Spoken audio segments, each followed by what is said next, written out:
do my usual advertisements and whatnot on my server and on my socials. Where are you? Where are you, channel? Where are you, Chanel? Alright. Post it there. Then I just copy via le phone.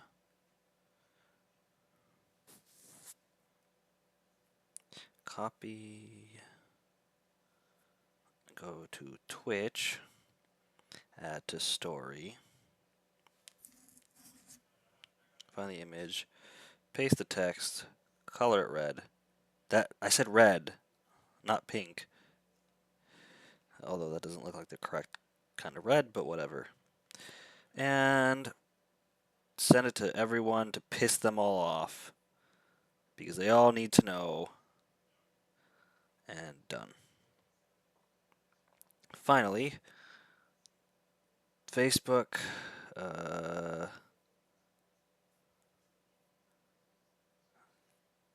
Same thing. Wow, it looks different. Why does it look like that? Why be looking like that? What the heck? Next. Share and 20 years later.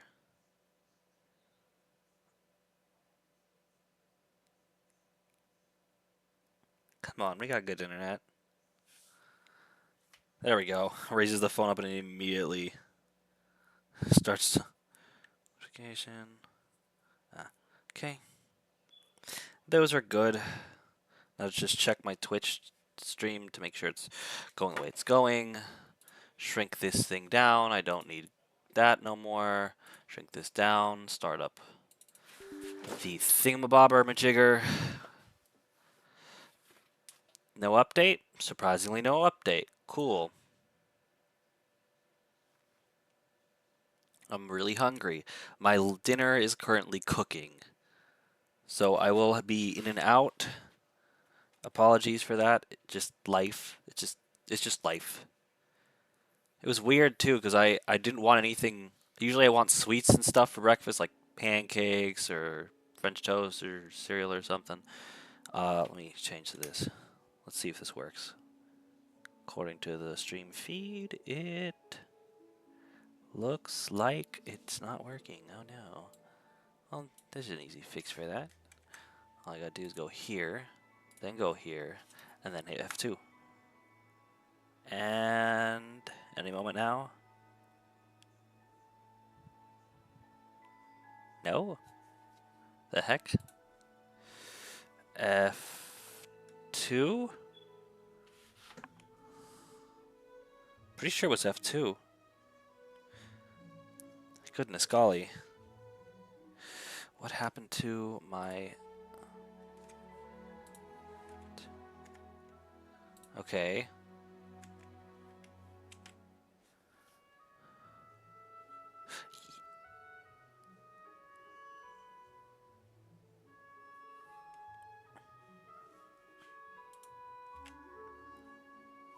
Crumbs. Really? Is it now being a jerk? Because it worked last time.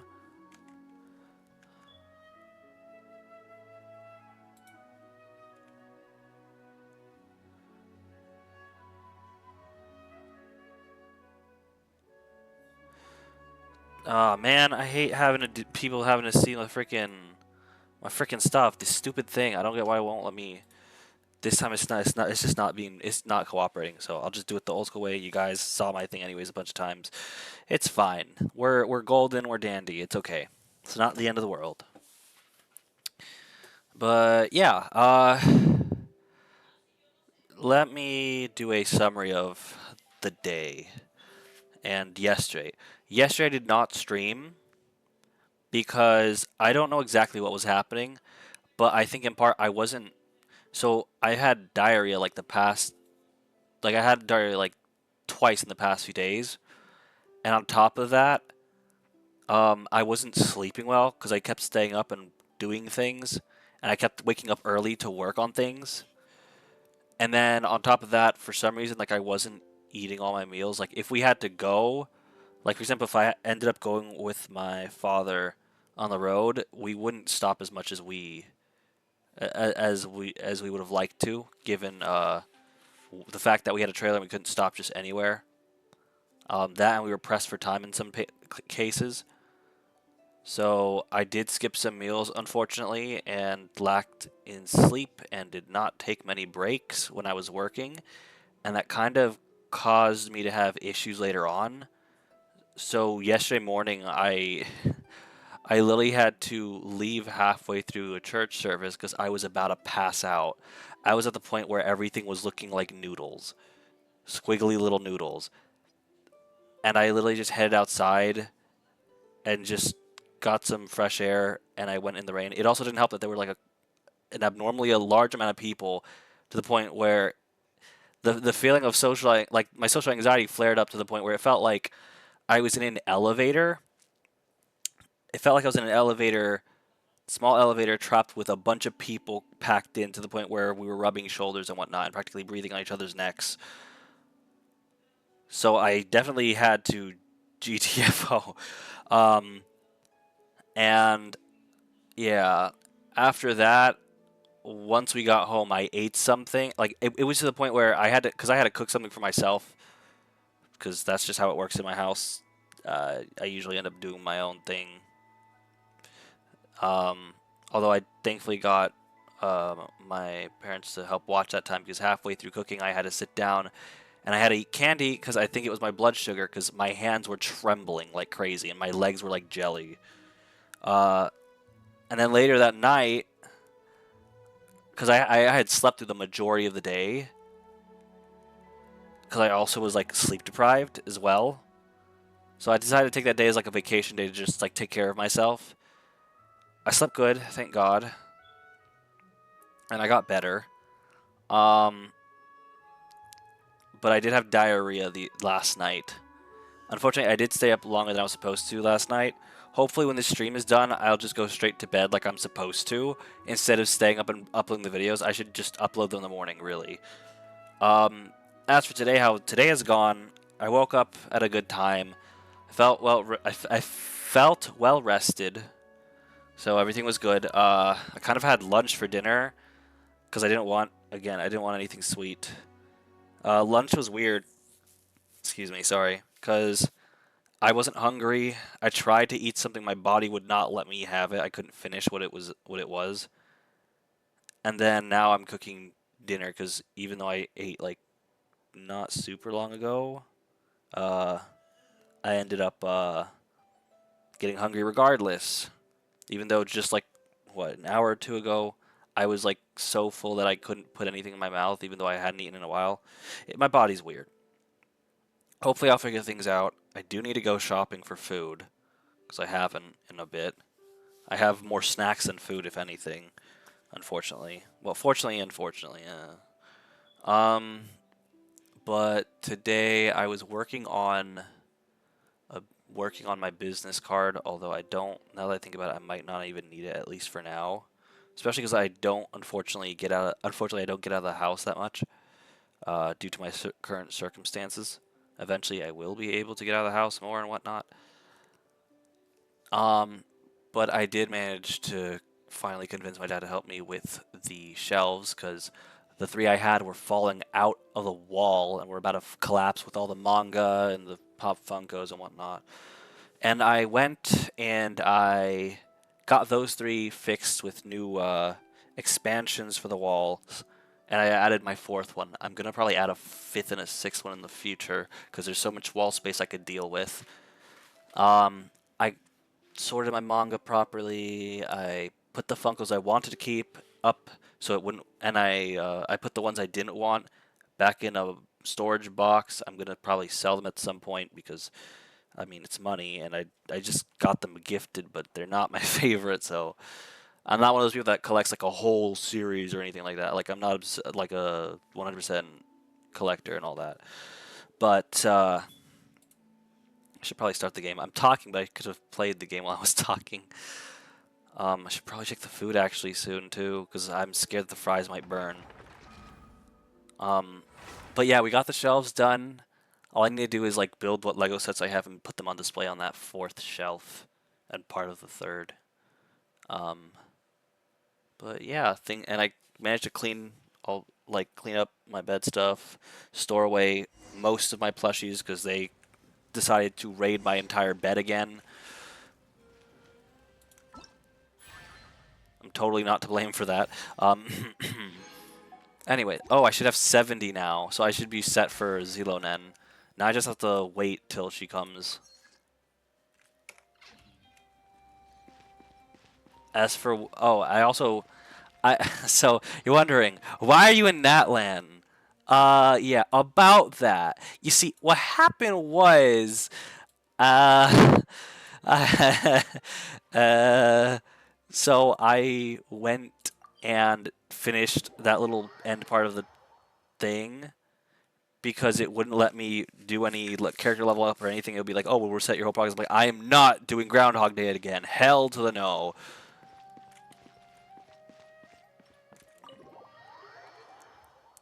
Um, so yeah, I had to do that.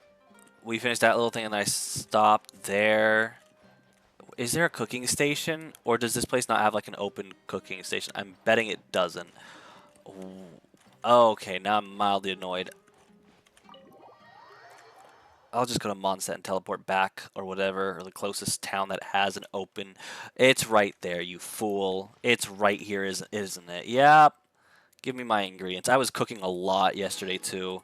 I was basically playing Genshin to get my mind off the stomach pains. Because it honest to God felt like my intestines were being twisted and knotted and ripped out my body. Where is Katherine? Has anyone seen Katherine? She should be here, but she's not here. Isn't this the... Oh! Katherine is at the quest. Well, let's just do the quest. As to why I have Tainari, I know it's Tainari. There's a lot of names I'd rather pronounce different ways. As to why I have Tainari, because Tainari is the coolest. Still wish he wielded a sword. A sword, a spear, or a buster. Any of those three. Heck, I'd even maybe take the thingy, the weird, fancy, pretty ornament thing, because those at least look pretty and at least do constant elemental damage with the base attacks. But a bow, a charge and aim, a long distance, a low damage too. You're actually Nahida, aren't you?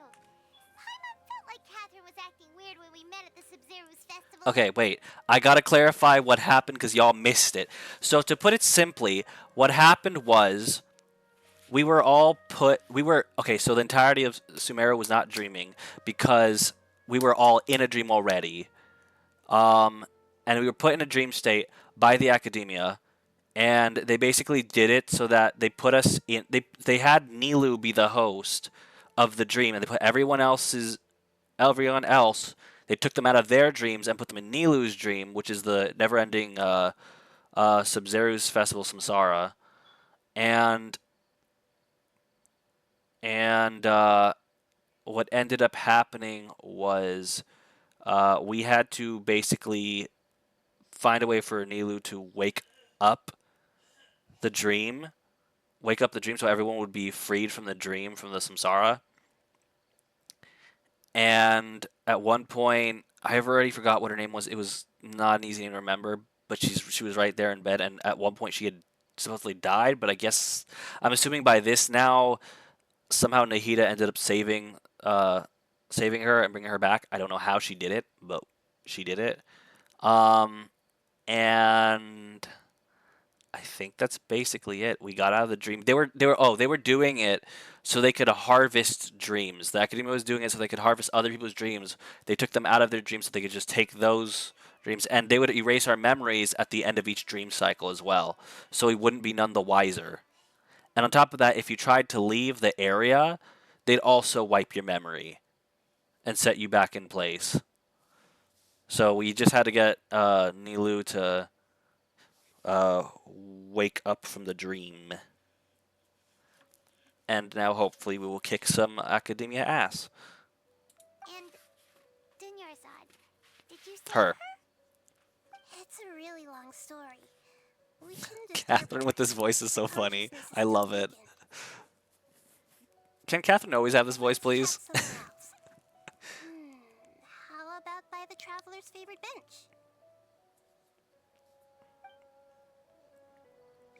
Although, it concerns me. Why does this... So why would it... First off, how is she able to take the form of... I mean, obviously you could think, oh, well, she's an Archon, so she has the power, but if she's taking the form of Catherine, why is there not another Catherine? I pray that she is not possessing her, because I'm going to be really mad at the writers for that, because I'm not a fan of that kind of stuff.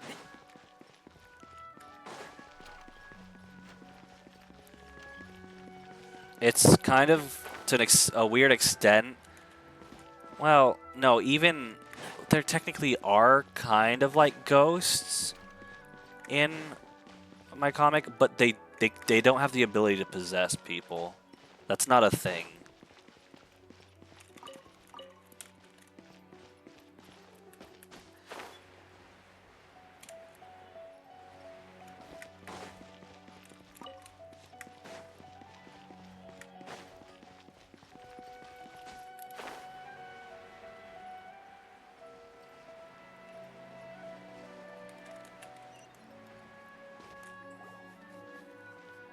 Oh shoot, wait. The fries, crap. Let me... Let's talk about Dunyarzad first. It's such a relief that she's alright. I will be right back.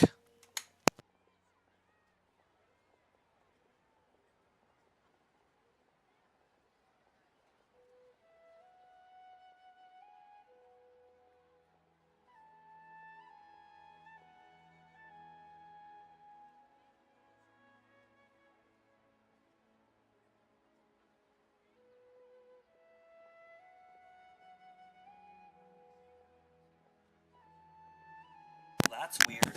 First off, it didn't do the thing. I forgot that it's not doing that. And second off, they did not even get close to burned. I wonder if they're even cooked because they look so After pale. we parted on the last day of the Subzerus Festival, I left the city and saw what the traveler had described. Among the countless dreams, I found one that was growing fainter and fainter. This proved my suspicion. Once Dunyarzad could no longer bear the Akasha harvesting her dreams, her consciousness began to dissipate. But this also meant it escaped the Akasha's control. Such a small fragment of consciousness can't last for very long, though. It will return to its original dream, where both will gradually fade until they completely disappear. I used all the power I had to keep her dying dream alive as long as possible. But it still wouldn't have lasted for much longer if it hadn't been for you two breaking the samsara. So it looks like we did manage to save Dunyarzad in the end. And not a moment too soon. Huh? Why are you two smiling so happily? I thought you'd be so moved that you'd start crying. I need to spend more time observing human emotions. Both are fine. Everyone reacts differently. All right. You two must have a lot of other questions for me, right? After all, you saved my faithful believer. As your reward, I will answer any and all questions. Alright. About what I saw in the dream. At the Avidia forest, there was this incense that made the traveler fall unconscious and dream of a huge tree and a red sky. You also heard someone's voice, right? It said world and forget me. Yeah, so you do know! We've been wanting to ask you what that was about, and if the red sky was related to Conria. It seems like the traveler established a connection to Irminsul. That was a message left by Greater Lord Rukkhadevata's residual consciousness in Irminsul. Perhaps her last memory before she died. As you two probably know, Greater Lord Rukkhadevata disappeared after the disaster in Conria. The timings of these events do line up, so your suspicions are reasonable. A message from Greater Lord Rukkhadevata? We thought it was from King Deshret. King Deshret? That god who died even longer ago? Some present-day desert dwellers still worship him. You probably just heard some of their conspiracies. Okay, so what does the message mean? Also, welcome, the viewer that joined. Welcome to the I stream. still haven't managed to decipher it. Even the Akasha isn't currently capable of doing that. Greater Lord Rukkhadevata's residual consciousness in Irminsul seems to be contaminated with something that has a very dangerous aura to it. Many devoted scholars go mad as soon as they connect their consciousness. I've warned the academia about this many times, but people still keep falling victim to it. But I believe this is the key to saving Irminsul. That's why I've kept trying to decipher it. So the tree in the vision was Irminsul? Oh, Tainari also said that Irminsul is sick! Is it because of the contaminated consciousness? But even if you can't figure out what that vision was all about, it seems like our search for you was all in vain. The traveler wasn't affected after coming in contact with that consciousness. I've never seen anyone like that. With you here, we may have a chance at deciphering it. No, we must decipher its secrets. I've already eliminated all other factors that might affect Irminsul. This is the only one left. This puzzle has life and death at stake. It could determine Irminsul's fate, as well as Tevat's. Alright, I'm gonna check on the food. I will be right back.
Alright. The fries are still not done, unfortunately. Don't know what's up with these fries. Everywhere I buy fries from, it's like you cook them for like 400 degrees Fahrenheit, 20 minutes. They're white as snow and they're soggy as crap.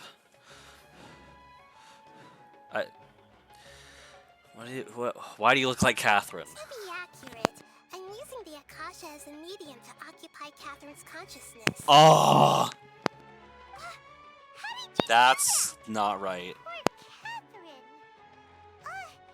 Does this mean you can also occupy other people's Wait a minute. consciousnesses? The Akasha, though, Theoretically, I can enter anyone's mind as long as they're wearing their Akasha That- terminal. it's kind The of Akasha dangerous. is the Because what if legacy somebody of else could do Greater that? Lord Rukkhadevata. As Lesser Lord Kusanali and the first Akasha terminal, my consciousness has always been linked to the Akasha. I've always respected my people's free will, so I've never actually occupied their consciousness. When necessary, I just borrow this bionic Snezhnayan puppet. What? Hold on. Did we just learn some deep, dark secret? So Catherine is... No. Wonder Paimon felt something was off about Oh her. my god. What Your own the body. Why fuck? do you need to borrow other people's? Don't you live in the sanctuary Catherine of Surasthana? is not That story real? begins a long time ago. After Greater Lord Rukkhadevata disappeared, the sages found my newly born self and took me back to Sumeru. At that time, I was young and weak. The sages kept me in the sanctuary of Surasthana, ostensibly for the sake of protecting me. But I've hardly heard from them since. However, I do understand that they had hoped to find Greater Lord Rukkhadevata instead of me, a symbol of her passing. So, the sages basically put their new Archon under house arrest? How dare they! Why don't you teach them a lesson, Nahida? In some ways, they aren't wrong. Greater Lord Rukkhadevata was omniscient and omnipotent. Even after her death, the Akasha is still empowering this nation. And I'm still really far away from being able to call myself the God of Wisdom. Moreover, the Academia is also more proficient at governing this country. My existence has little meaning. Yeah, you got a lot of believers. Just look at the Sub-Zero's festival. Everyone who showed up truly loves you. Thank you for the kind words. But I honestly don't need physical freedom as long as I can connect my consciousness to the Akasha. Trying to find a way to save Irminsul is my life's mission and top priority. I will work on that, and try to live up to being a deity in the meantime. Every once in a while, I will also take up the duties of the God of Wisdom and enlighten a lost soul here and there. Doing all that should be enough. There has never been any big problems with the Academia's governance of Sumeru. This is the first time I've seen them step out of line. I wonder what caused them to go down this path, and what they hope to achieve. Even though the city's residents haven't noticed anything strange, if the Traveler hadn't broken the Sub-Zero's samsara, the situation could have become dire. I tried to do some investigating in the Akasha, but I couldn't find anything suspicious. And all the people of interest seem to purposely avoid wearing their Akasha terminals. I think they're deliberately trying to hide something. Oh, that reminds Paimon. In Gandharvaville, there was a sage who had invited Kainari to join some kind of project. Could it be related? Regardless, I need to first investigate the sage's motives, make things right, and punish them if needed. But I'll have to be discreet, or they'll see me coming. You mean how the Akasha stops you from having dreams? Yeah, it's been such a long time. No one's noticed something's up? It's not that no one noticed. It's more like no one cared. Ultimately, it's all rooted in the sage's misdirection. Misdirection? The sages convinced everyone to believe that being unable to dream is a sign of rationality and wisdom. Not dreaming is a badge of honor in Sumeru. Even if the truth is that their dreams are being reaped by the Akasha. With their propaganda in place, the sages can maximize their use of the Akasha to facilitate their research. Besides, Greater Lord Rukkhadevata must have created the Akasha in the hopes that it could be used to its full potential. That's why I've never come out strongly against this. Anyway, the perspective advocated by the sages drowned out any voices of doubt. By now, even those who never use Akasha terminals find it too shameful and embarrassing to talk about their dreams. Got it! I hope my answers were satisfactory, seekers of knowledge.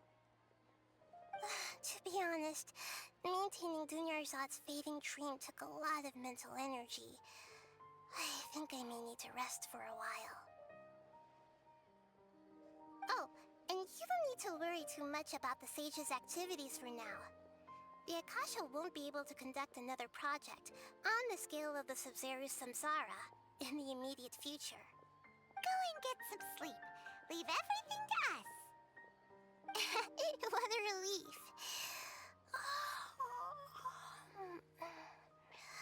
This is truly the most exhausting birthday I've ever had.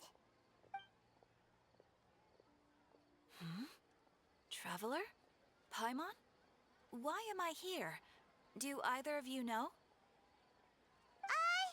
maybe you were sleepwalking. You know you can't wake up a sleepwalker. We happened to walk by, so we thought we'd wait for you to wake up. I see. Huh. I should visit my maintenance personnel sometime. Uh, Oh, I'm fine. I better go. uh,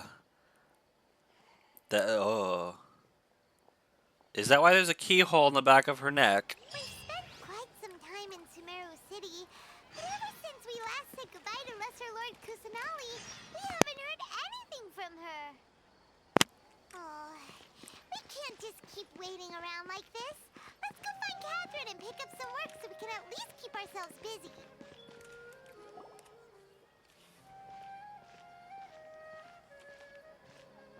Ad Astra Avisask.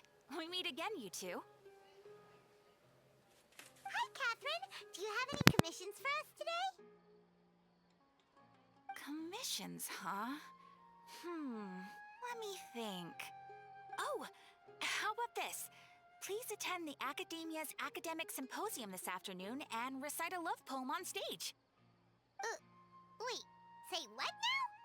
And if possible, please also use your camera to capture the reaction of the audience upon finishing the poem. Huh? The What heck? kind of commission is that? I see. It appears that you're not interested in this commission.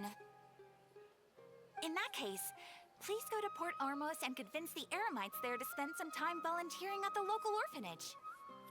What the? Hey, that's not any better. I'm sure the mercenaries will have some interesting reactions as well. What is this? Paimon's gotta ask. Who's coming up with these? Who exactly has been submitting these commissions to the Adventurers Guild? Oh, the commissioner?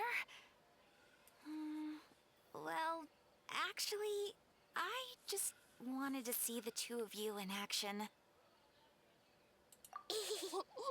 Was it so obvious? I was hoping you would actually take one of those commissions. That kind of chance to observe humans doesn't come by often. Ah, so it's Nahida. Paimon just knew Katherine wouldn't crack those kinds of jokes. When did you get into her head? From when she said, Ad Astra Abisask? So it's been you this whole time? Are you done resting up, Nahida? Yes. That was quick. I've been sleeping ever since we parted ways, and I even had a really, really long dream. In like, what, 5 seconds? Dang. Speed sleeper, my gosh. I wish I could get good rest within that amount of time. It was another dream about the Sub-Zero's festival, except it was a happy one. In my dream, I was sitting in the middle of a flower terrace, and everyone in Sumeru City was holding hands as they danced in circles around me. They danced round and round, and everyone looked really happy. I also got to sit on a gigantic flower carriage. Ferris, the Knight of Flowers, raised me really, really high above the ground, and I was throwing an endless amount of Yalda candies at the children. You know, Nahida, maybe your dream is how the Sub-Zero's festival really should be. It's meant to be a joyous time where everyone gets together to celebrate your birthday. Huh? Wasn't I describing a really happy dream? Why are you both looking at me like that? Wait, could this be an example of the emotion known as pity? No, we aren't pitying you. That would only make everything worse. We just don't want you to feel too sad. By the way, have you had a chance to visit Dunyarzad? How's she doing? The Homianis haven't allowed any visitors after the festival, so we haven't been able to check on her. Yes, I paid her a visit right after I woke up. She was resting at the time. Her condition is stabilized. However, since Elazar is a manifestation of the withering on the human body, we can only cure it by finding a way to take care of Irminsol's own withering. Knew it. But for the moment, our top focus should still be figuring out what the sages are up to and what they're planning.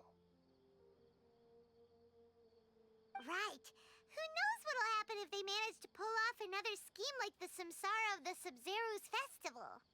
So our first priority should be investigating and putting a stop to the sage's activities. As for how we should pull that off, let's discuss it somewhere else. There are too many adventurers around here. Oh, good point. Sorry, adventurers. We're gonna be borrowing Catherine for a little while. That face. That mischievous face. Ah, crumbs. I better go to Monset than to collect the thingy-majigger. Wait, what's this? Guide. Oh, right, I still have to enhance. Yeah, that's gonna be tricky. Oh, I'm almost there. So maybe I should do a little bit of this, and then I'll go and collect both at once. Kill two birds with one stone, kinda. I kinda want to see, though, what I can level up with the artifacts.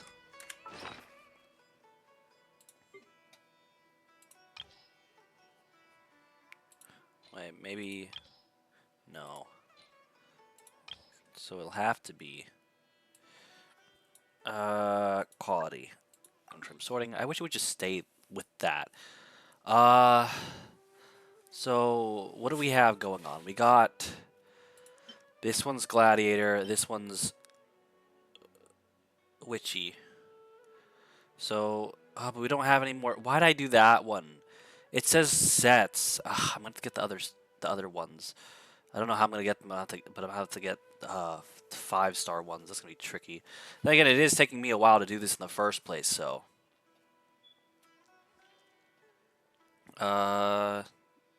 Let's try to finish enhancing this thing. I need it to 20, or at least the closest I can get for now. I probably don't have more, but I get the feeling I might. If not, yeah, I knew it. Darn it. Well, it's close at least. I don't know if they mean sets as in like... Oh, I think the fries are done. I will be right back. Let's see if this will work. F1? Oh, gosh, it's not working. Why do you gotta be like this? I'll be right back.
Alright.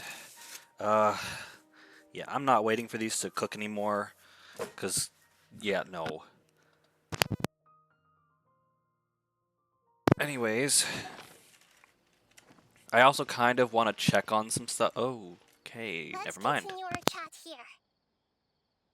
Okay, so do you have any ideas on how we can investigate the sages, Nahida? Actually, I've already done a little bit of work on that. But for now, I want to hear your thoughts.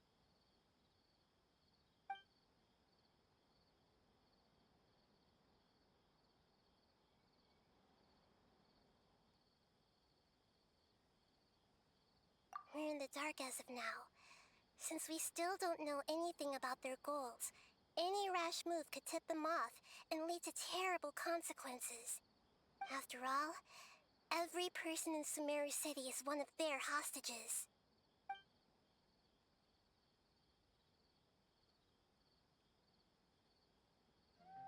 Why? Why does it always have to be fucking possession? I'm betting it's this one. I've already tried that, but all the key members of the Academia, Oh, even right. the core of 30 guards, intentionally avoid wearing their Akasha terminals. It seems that from the very beginning, they've been guarding against info leaks from the Akasha. Of course, it could also be because they're wary of me. Have you already caught the sage's attention? I'm guessing not yet, but distrusting me would make perfect sense if they've ever paid attention to the urban legends about me. In any case, I probably can't take over their minds directly. No way, that's too risky. They're all wrong. You mean it'd be too easy to get caught? At least we're not doing possession. No, it's not that. We shouldn't involve innocent students in this. A single mistake could completely ruin their lives. See? Doing that See? would be ignoring the safety of my people for my own selfish goals. How is that any different from what the sages are doing? That's a good point. Spoken like the god of Sumeru.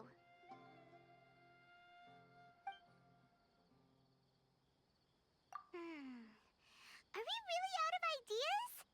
Nahida, you're super smart, so you already have something in mind, right? Don't keep us in suspense. Spill the beans already. According to a popular theory from the Vahumana Darshan of the Academia, rejecting impractical motions at the beginning of a planning session will give more weight to the actual proposal.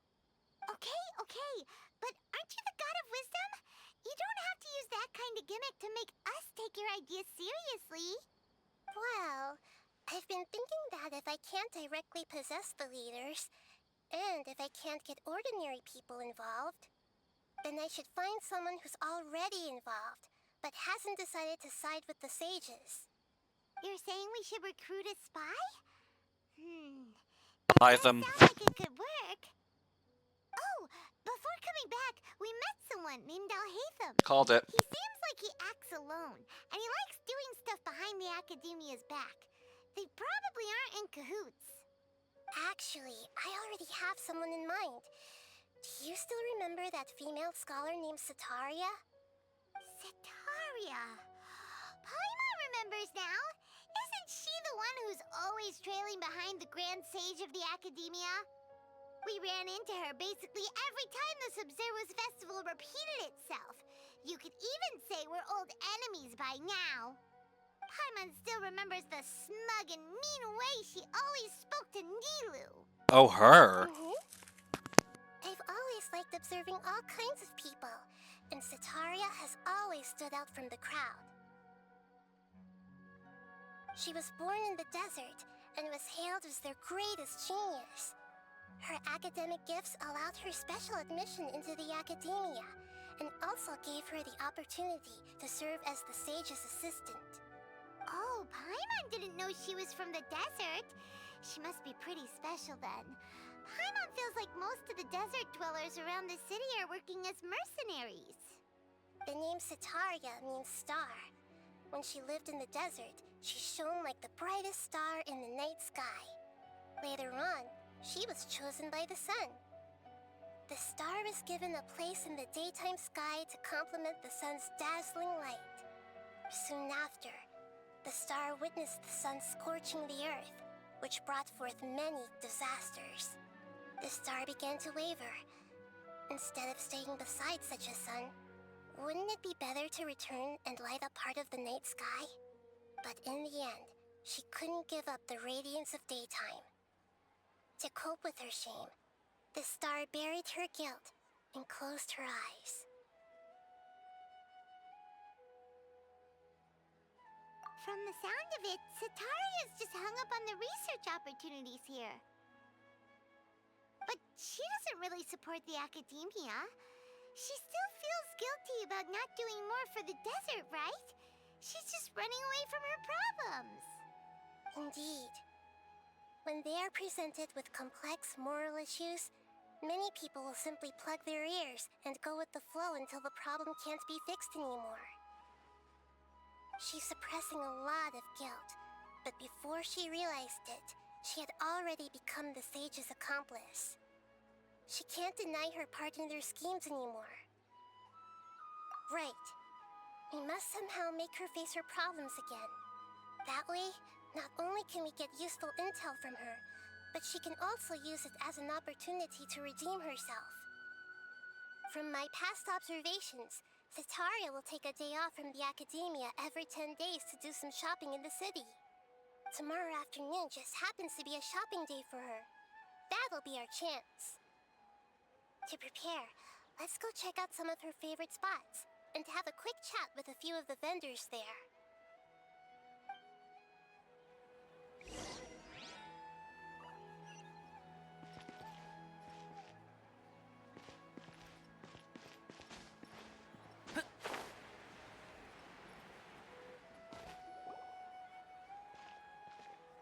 This should be Cetaria's favorite fortune-telling spot.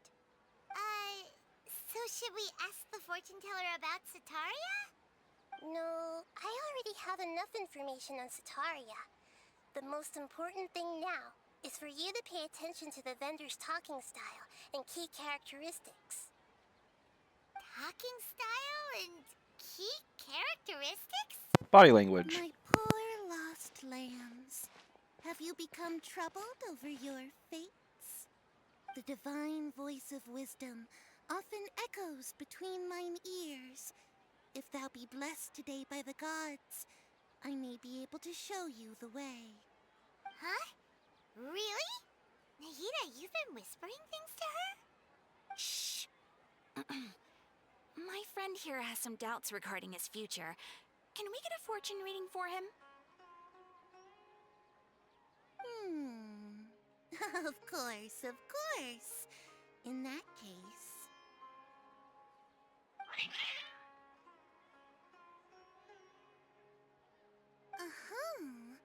It would seem that Harut and Marut are quite wary of you. Perhaps, at some time in the past, you have somehow offended the gods. Only mocking the god of Animo, questioning the lord of Geo's financial savviness, and brawling with the god of Electro. Do those count?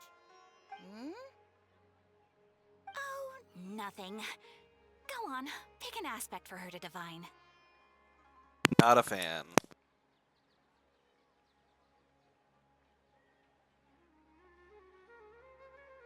Health prospects, no problem at all.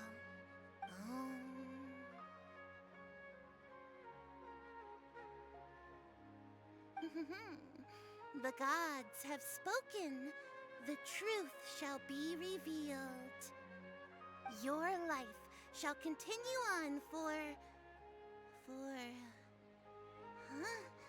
many tens of thousands of years?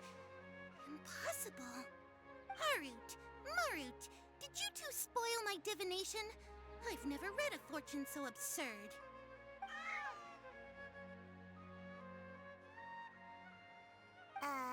Actually, Paimon thinks this is probably the most accurate fortune-telling you've ever done. I admit that the orientation of today's celestial matrix is suboptimal. As such, there will be no charge. Is that so? Well, that can't be helped. If you were to bring some food offerings for Harut and Marut on your next visit, perhaps they could help you reverse the wheels of fate.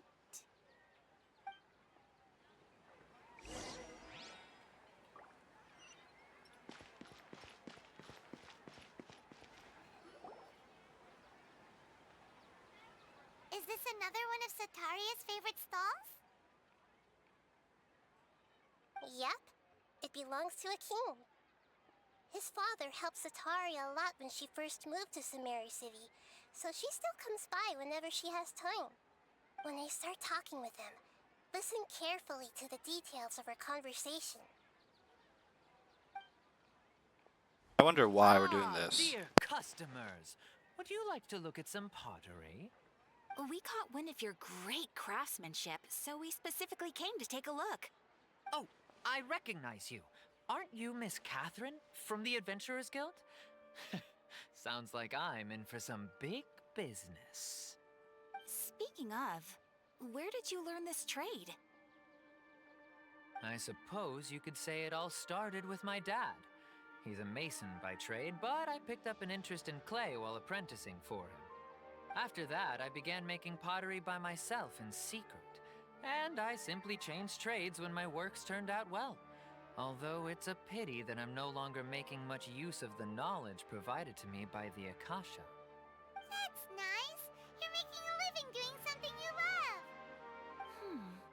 So is your father still working as a mason? Oh no, not anymore. A few years back, he fell from a roof and broke his leg. Since he had already saved enough mora over all these years, he's just enjoying the retired life in Port Ormos nowadays.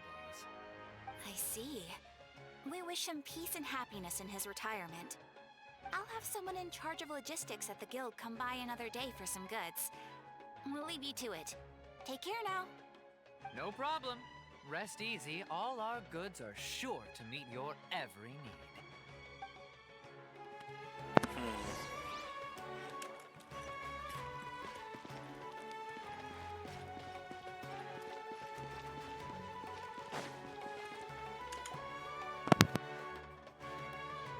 This should be our final stop. Sitaria is always thinking of this restaurant when she's working at the academia. So she always comes by whenever she's out in the city. Nahida, you've really thought of everything. It's my duty to protect Samaria's citizens, after all. Hi there. I feel like I've seen you down by the docks before. Huh? Sorry, I don't quite remember. If I recall, you were having a discussion with someone about shipbuilding at the time. Ah, that's right! I've always been really interested in feats of marine engineering. After all, I grew up in Liyue Harbor and spent my entire childhood staring at the ships going in and out of the port. I came to Sumeru to study, but failed to make it into the academia due to my lack of talent.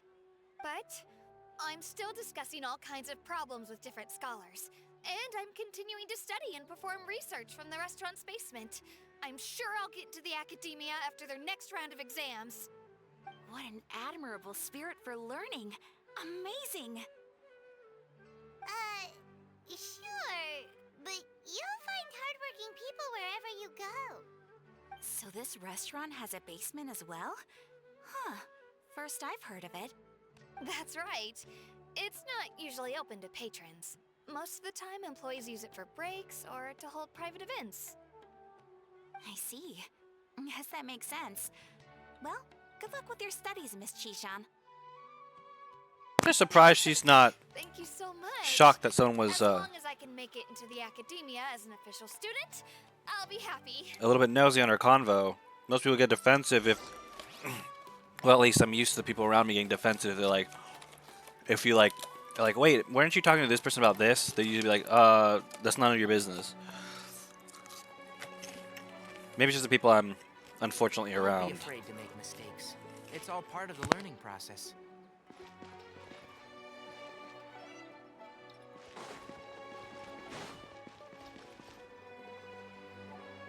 So, was that everybody? Mm-hmm. 3 familiar faces should be enough for Sitaria. What's the point of all the information we've collected? Nahida, you still haven't told us how you're planning to make Sitaria face her problems. Sitaria is already used to avoiding her problems, so we must find a way to break through her usual sensibilities.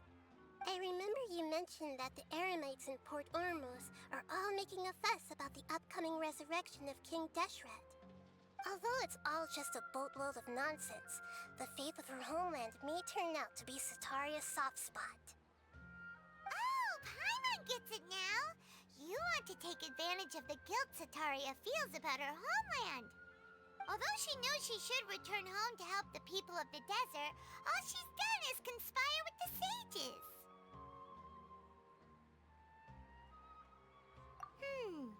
So how do we set that up? Well, King Deshret is long gone, and Sitaria is also too smart to fall for any simple tricks.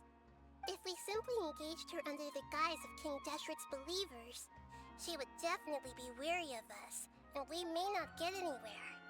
But if we were to borrow some of her close acquaintances to talk with her, her reaction would probably be very different.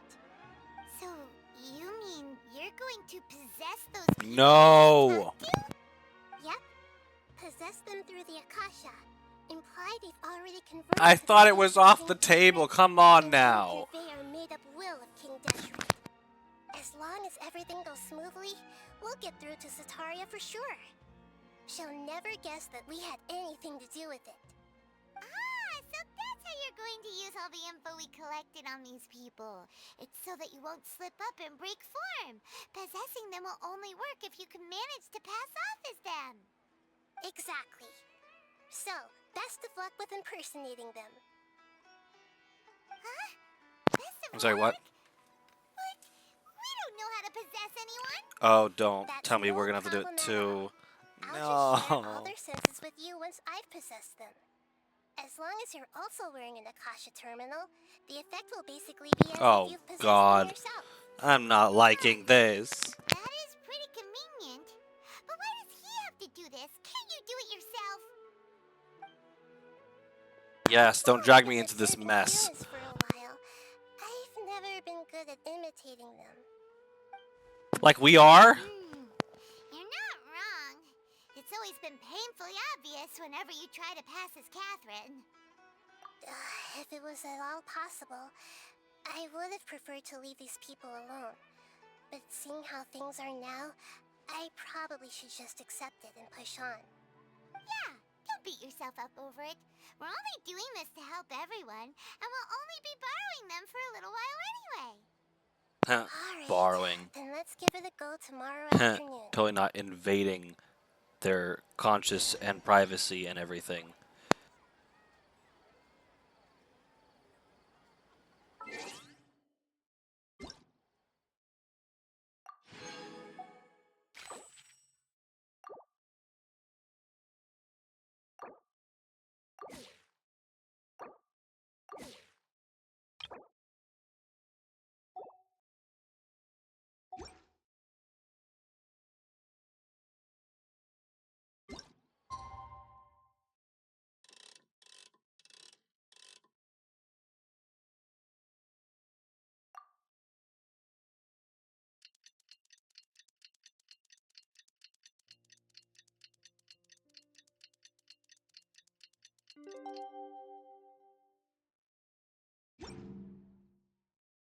The value of knowledge cannot simply be quantified in monetary terms.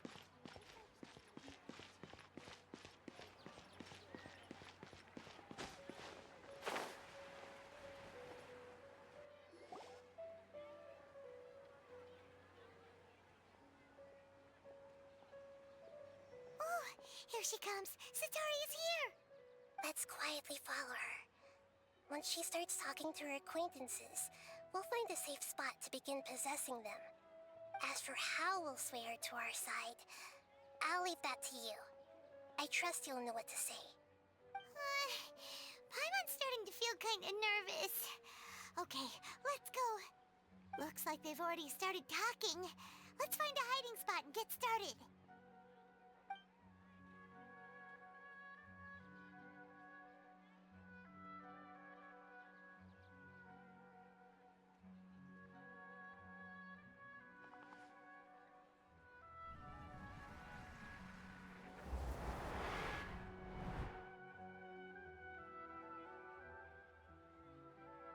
That's right.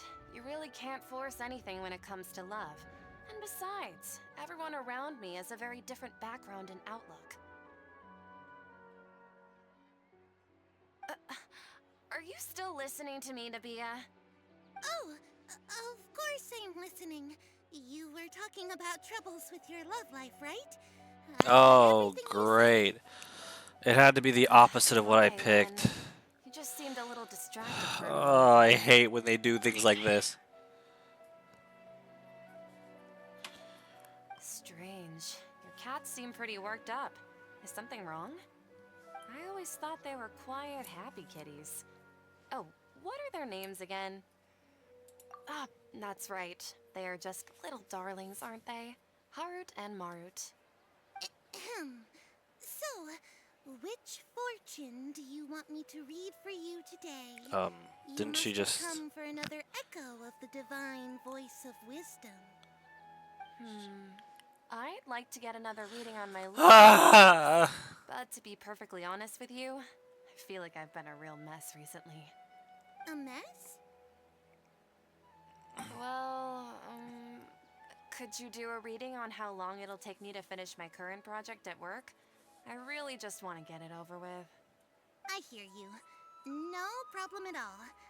The gods will reveal the truth. Oh, dear God.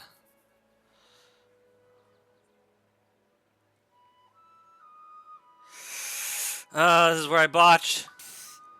Sorry, your new laugh is just so hilarious. I couldn't help it.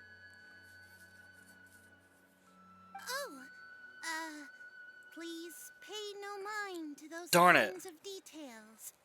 The gods I are wasn't paying asking, attention good enough. Sataria, why haven't you gone home? Why haven't I gone home? Do the gods really know everything I've been thinking about? Technically, yeah. Sataria, why don't you just go home? It's a demand now instead of a question. The gods seem to be truly upset. I'm sorry. I know I failed the gods. Please pass on my most sincere apologies and ask for their divine forgiveness. And if I may ask, Nabia, is there a specific god who's speaking to you right now?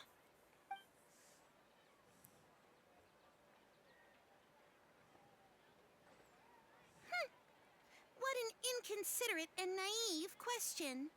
The god who is speaking to me is, of course, the wisest and mightiest of all, King Deshret. King Deshret? No wonder he would make such a demand of me. Wait a second. King Deshret passed away a long time ago. Even though news of King Deshret's resurrection has been spreading like wildfire, it's all just a misinformation campaign from the academia. How can King Deshret still exist in real life? What insolence! I am King Deshret's most loyal believer. Do you wish to refute his voice of wisdom? Oh, no. As a child of the desert, I am only reveling in his power upon learning that his divine glory has touched even this city. I will think very carefully about his demand of me. I'm sorry. I must go now. Wait!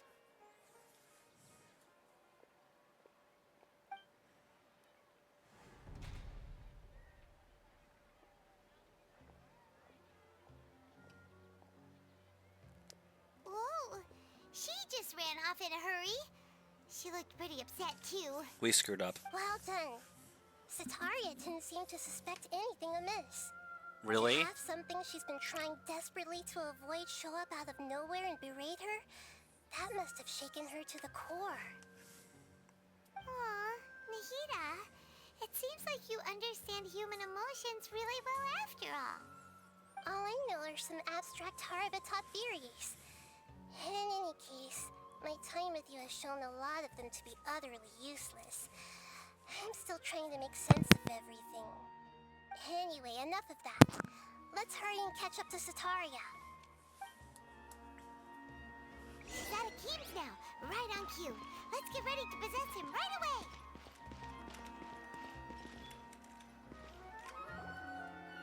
Oh boy. How hard is this one gonna be? Because I really was not paying attention. Because I didn't know that I didn't know why we'd need it. It's okay. I I guess. just got caught up in something. Oh, actually, didn't you ask me to help you look for work? What kind of work were you looking for again? Oh, right. Your old man's craft. How could I forget? Speaking of, how's he doing? Is he feeling any better?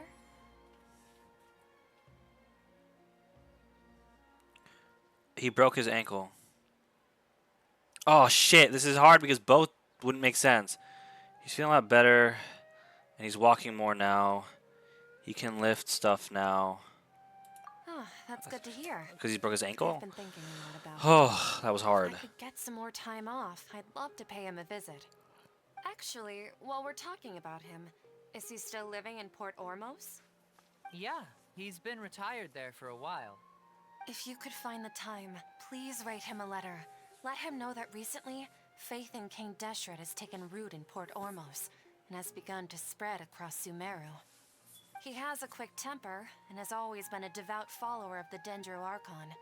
I don't want him to get into a fight with those King Deshret believers because of a difference in beliefs. Oh? So, who are you siding with in all of this? The Academia or King Deshret? I'm so jealous of you.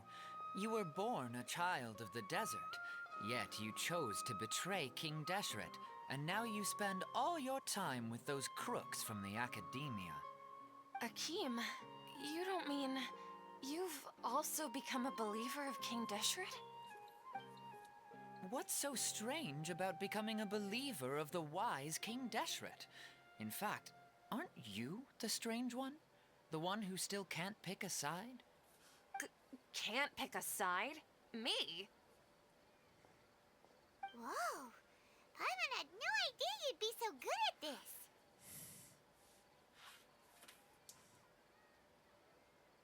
You really zeroed in on the issue and put it right in front of her. It might feel a bit overwhelming for Sataria. But once everything is over, I'll be sure to pay her a visit to her mind and explain everything. Anyway, let's keep going. Last round of this nonsense. Come on! Sataria's already started talking with Shisha. Oh.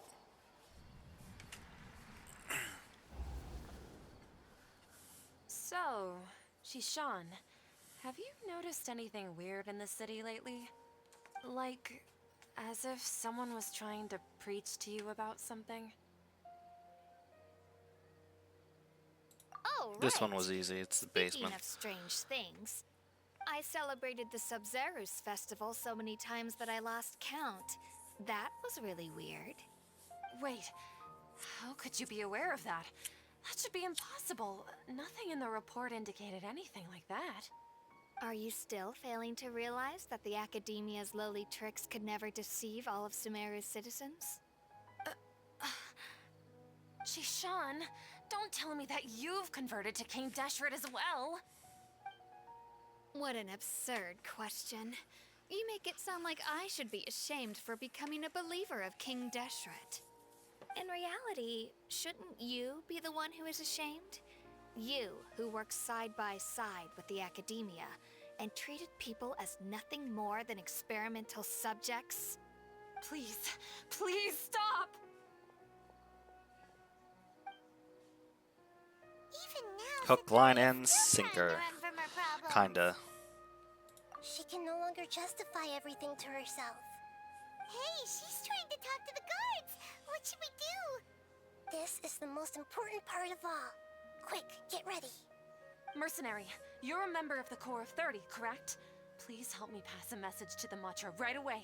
The situation in the city is getting out of control. Please, try to remain calm, miss. Tell me what's happening in the city. Heretics are infiltrating the city, and they've already converted many residents to their side. Heretics? What kind of heresy are you talking about? King Deshret! Many people I know have suddenly started believing in him, but he's long dead. It's impossible. Miss Sataria, nothing is impossible. You know my name? King Deshret is immortal, and all who defy him will one day pay the price. You must face the truth, Sataria. You tread a treacherous path, and the longer you ignore it, the tighter the Academia's grasp on you will become, and the deeper you will be ensnared. Child of King Deshret, never forget that the desert that belongs to you lies elsewhere. What's so strange about becoming a believer of the wise King Deshret? In fact, aren't you the strange one? The one who still can't pick a side? This feels so wrong to me. What an absurd question. You make it sound like I should be ashamed for becoming a believer of King Deshret. Sataria, why haven't you gone home?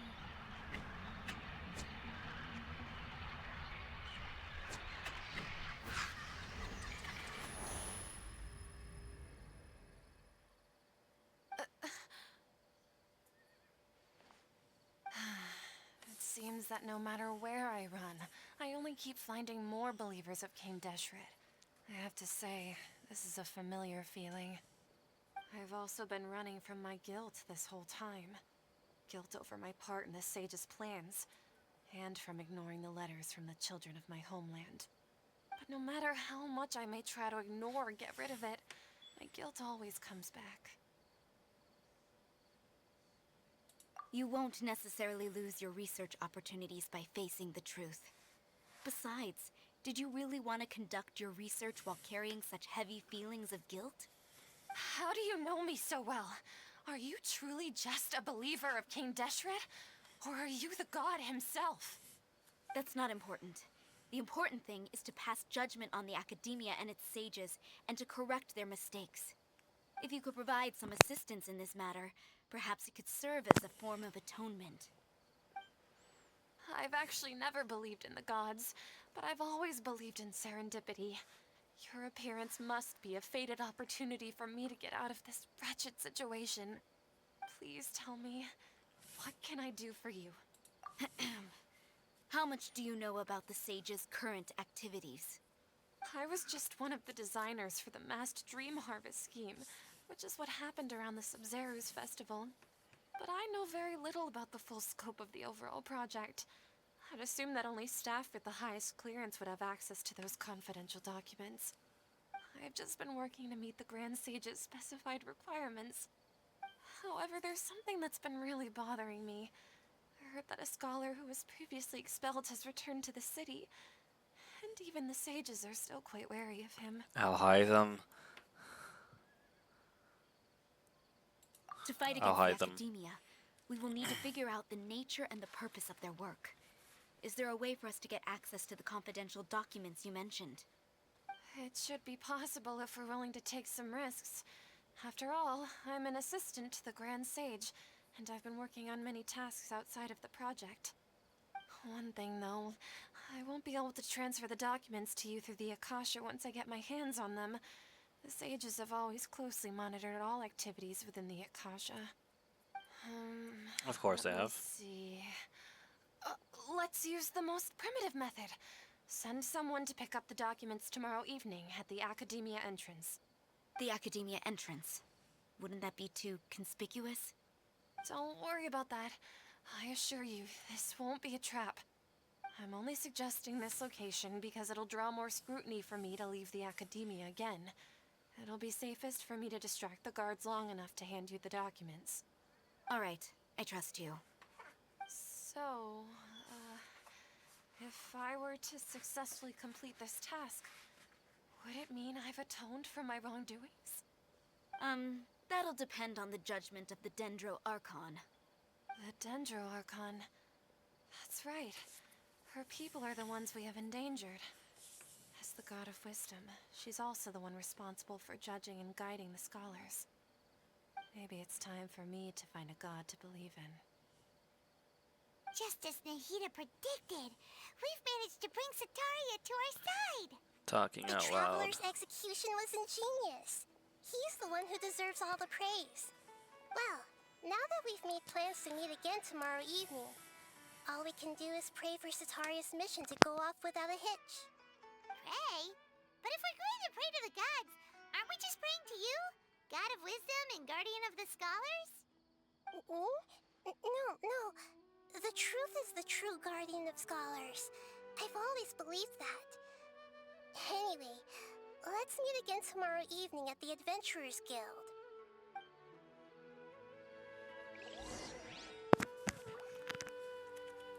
Wait until the following night, 19 to 24.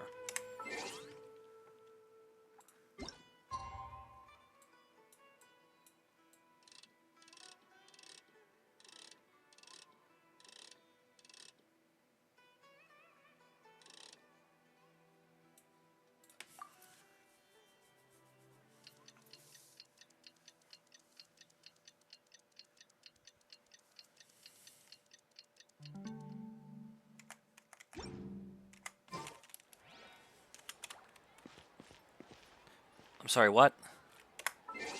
Did I do something wrong?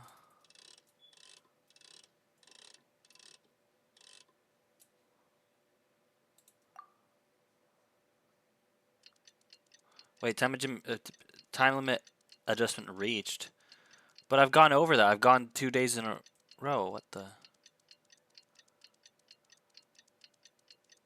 Whoa! Okay, whatever. It's too late.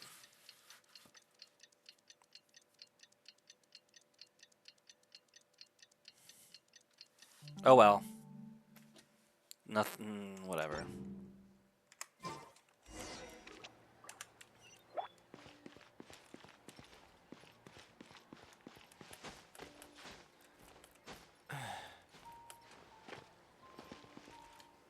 Oh. Katherine, we're here! Oh, you are the other Katherine, right? That's right. I suppose I'm the other Catherine in your mind. Shh! We're on a secret mission Yep. tonight, so we need to protect Katherine's identity. Says the one who usually blabs Almost things right. out loud. We cannot fully rule out the chance that the meetup tonight is just a trap. If something were to happen, my existence may be the only trump card we'll be able to play. After all, the academia should still be unable to confirm the existence of my consciousness in the outside world. Yep, exactly. Just what Paimon was thinking. Anyway, enough about that. Let's just make sure to be on our guard. Off? What do you feel is off? Yeah. It's the middle of the night. Of course it's quiet. No. You're not getting paranoid, are you? No. No. I think he's right. It really is a lot quieter than usual. If you look around, And if it's quieter, they there can hear seems you to be fewer people easier. on the streets. I'm not sure if this is the case for the entire city, though. Huh. Maybe it's just a coincidence. Maybe Sataria figured out a way to not only distract the guards, but also to get everyone to go to sleep early, just so we can exchange No, the documents Paimon, in peace. stop. I also can't quite figure out why things feel a little off. But now that we're here, Imagine we're in another let's go ahead and meet her Samsara. as we I'm gonna planned. cry if we're in another Samsara. Regardless, as long as you're here with us, Paimon feels a little safer.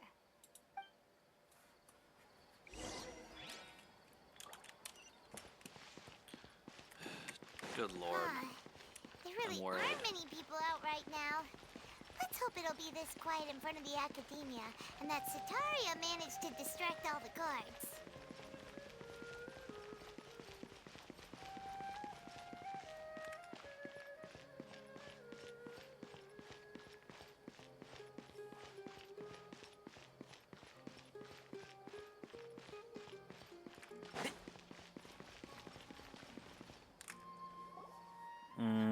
I saw something weird. This is a cutscene. I'll be quiet.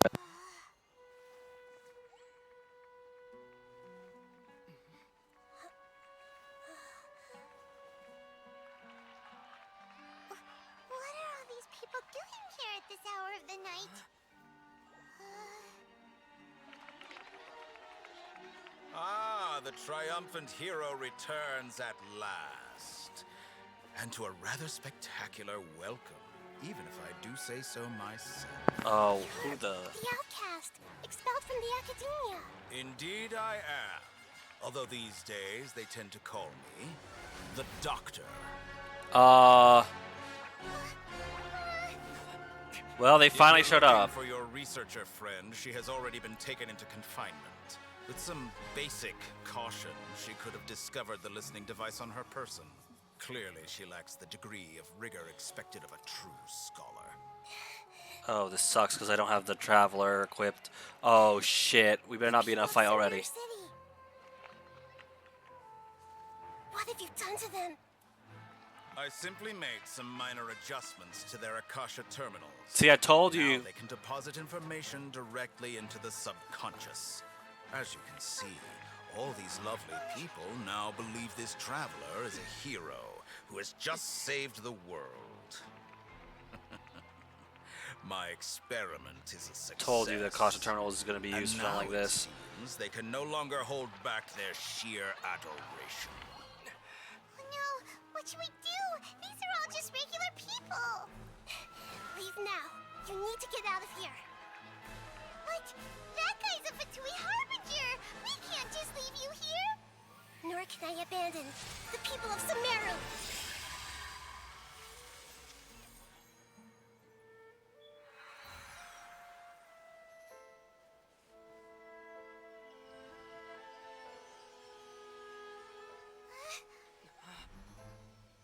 Don't worry. We'll meet again outside of the city. Okay, thank God I'm not having a fight yet because I'm not prepared. I see. You appear to have overridden their mental faculties with your own consciousness.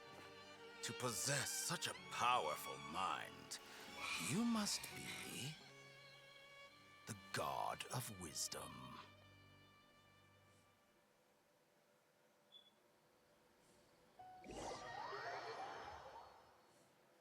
That's it, guys. Catherine was the secret Denjar con.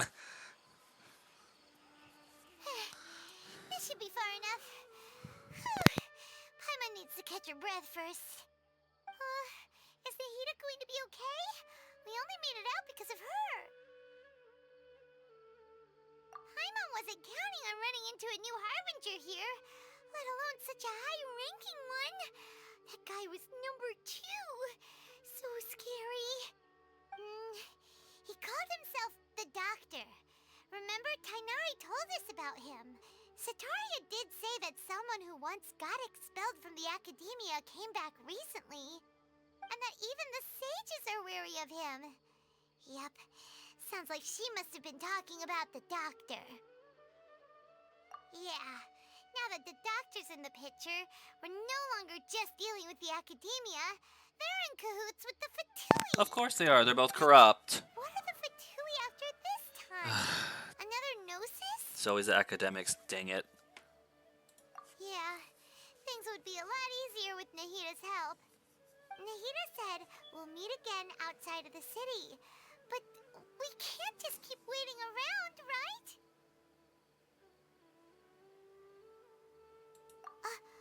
You mean... Tainari. Right! Wasn't he invited by the sages Oh, to work true. on some project when we were staying with him in the Vidia forest? That has to be the same project. Even though he turned it down at the time, he might still know something. There's no time to lose. Let's go to Gandharvaville.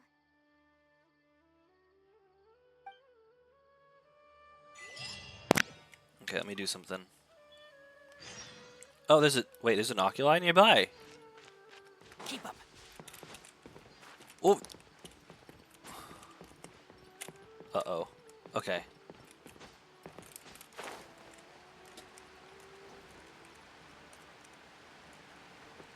Uh-oh.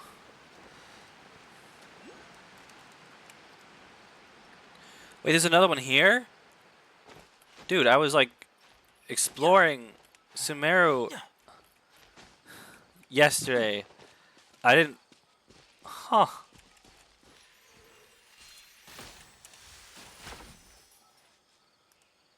Aha!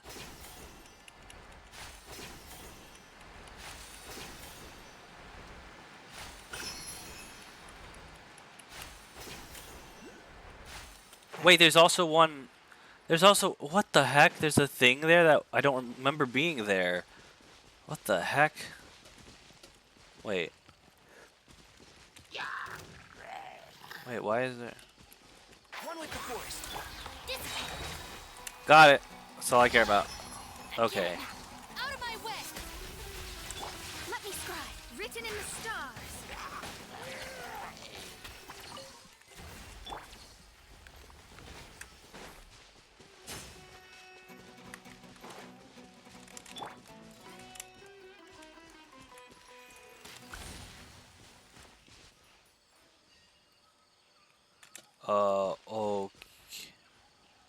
Oh.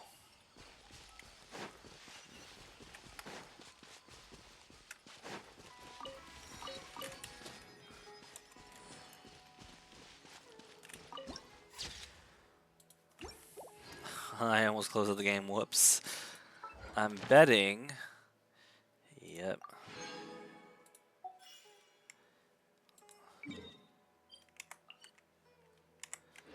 Okay. And I'm gonna level up BP to 9.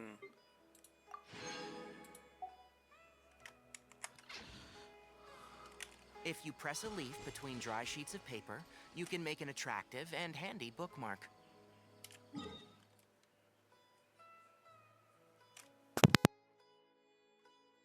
Excuse me, sorry.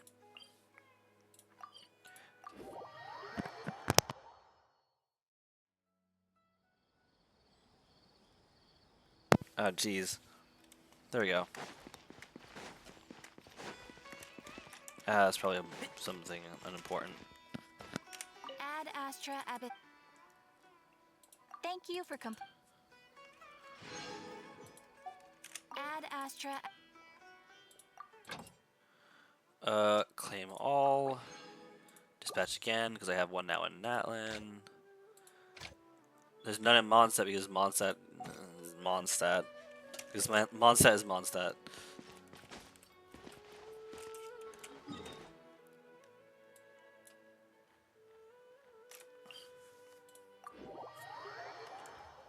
I feel like there's something else. There's achievements. Also, I got the achievement for like crafting and stuff because I cooked like 40 I mastered like 40 recipes yesterday.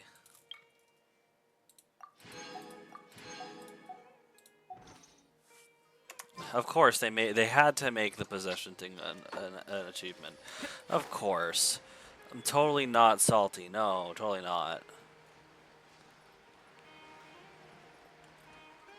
I might want to switch from Tainari though, in case I ever have to go into a battle. So, party setup.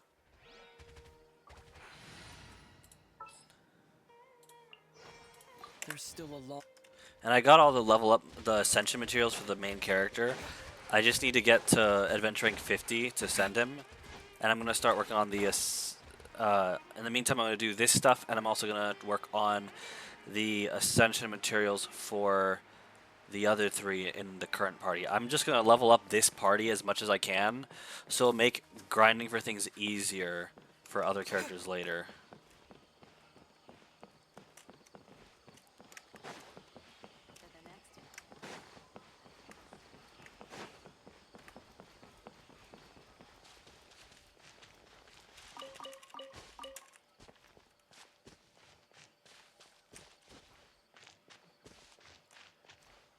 Good. Okay. Hold it right there. A blonde-haired traveler and a floating fairy. We've got you, all right. Take a look around. You've fallen right into our trap. Are you mercenaries from the Corps of 30? We'll just kick their asses. To arrest us? It's nothing we can't handle. Corps of 30?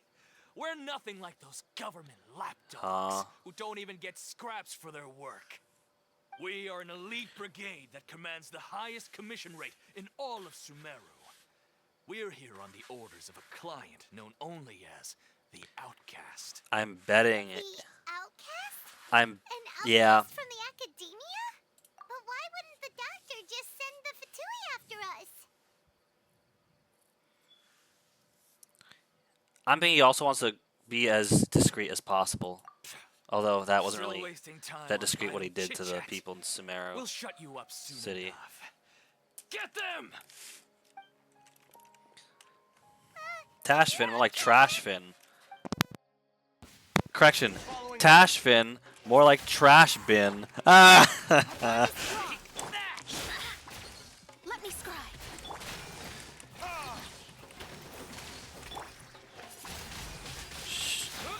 Show no mercy. Stand with me. Aw, they don't give me any good droppings.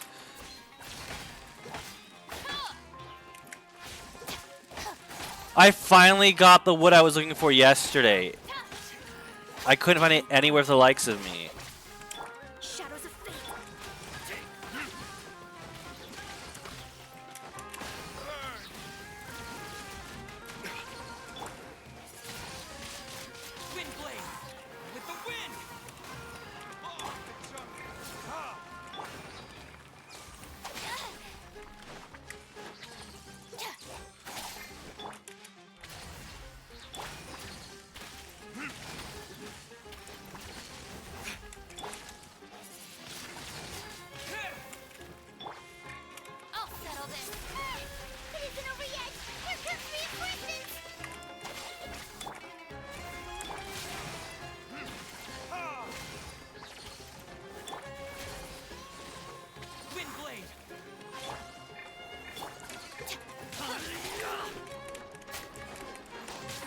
for a fight this pace.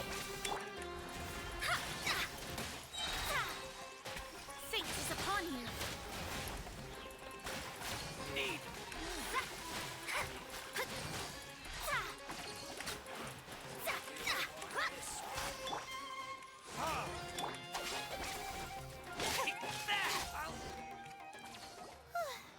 That was pretty rough.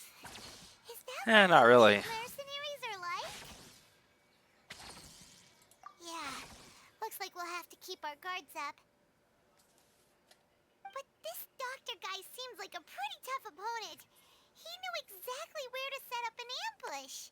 Did he predict that we would try to find Tainari? Going Wait, up against smart people is does that mean tough. Tainari and Kale are in Anyway, danger? let's keep going.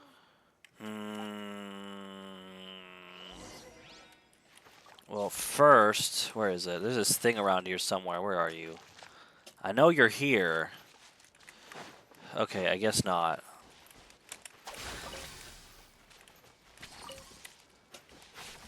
There's a...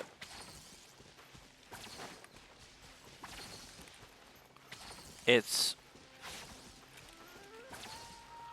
You can't get underneath, can you? Our bond is strong.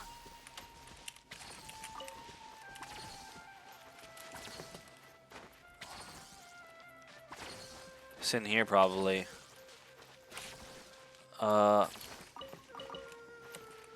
Maybe not. Maybe so. Ah, it is. The more... Oh, no. I'm not saying that. I'm not a... I'm not assistant mage, no. Ah, there you are. I need to now switch. I guess I should keep Tainari. But Mona's... No, Tainari. No, I didn't mean to do that. I'll lead the way. I need to find the thingy. This. Dude, don't put me in the direction. I know what I'm doing. Oh. Okay, that was a lot easier than the other ones I did. So that's for sure. Now I can switch back. Feels like something good is inside. There's still a long... Alrighty. Let's head on over to the appointed destination.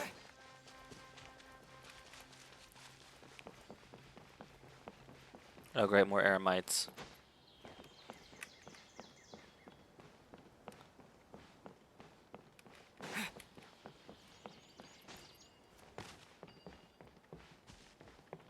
Is that Kale? That is. What you doing here? Oh, it's the Traveler and Paimon. What are you two doing back here? Kale! It's nice to see you again. Are you doing alright? To be honest, I'm not doing too well. My Elazar has been progressing at a faster rate lately. I'm finding it harder to complete more intricate tasks. As a result, Master Tainari is taking me off the patrol schedule. He will only allow me to stay here and coordinate other people's tasks. Oh, Kale! Speaking of Tainari, did he go off on patrol? We're here to talk to him. Oh, Master Tainari? He just left the Avidia Forest a little while ago. He was headed to Party's DI. He left? What? Isn't Tainari always saying that he never wants to leave the Avidia Forest? He even turned down the Sage's invitation. I thought it was weird too. Master Tainari always prioritizes his work as a forest watcher above everything. He almost never leaves his post. He left in a hurry this time though. No, I only found out that he left through a message he left behind. He also made sure to delegate all his tasks using a schedule. To leave in such a hurry? I'd guess he had something urgent to take care of. Master Tainari originally studied in the Amorta Darshan of the Academia, and Partis DI is something like the Amorta's research base. Many numerous shrubs and grasses have been planted there for research. I know that before he became a forest watcher, Master Tainari once spent a long time conducting research at Parties DI. A research base, huh? Gotta wonder what kind of research Tainari just decided to work on all of a sudden. Oh, we don't have a lot of time, so let's go look for him at If Parties it has DI. plants, maybe it has to do with Irminsul? Don't worry, I'm fine. I'm used to living with Elazar by now. If you run into Master Tainari, please send him my regards. Got it. Will do. See you later, Kale.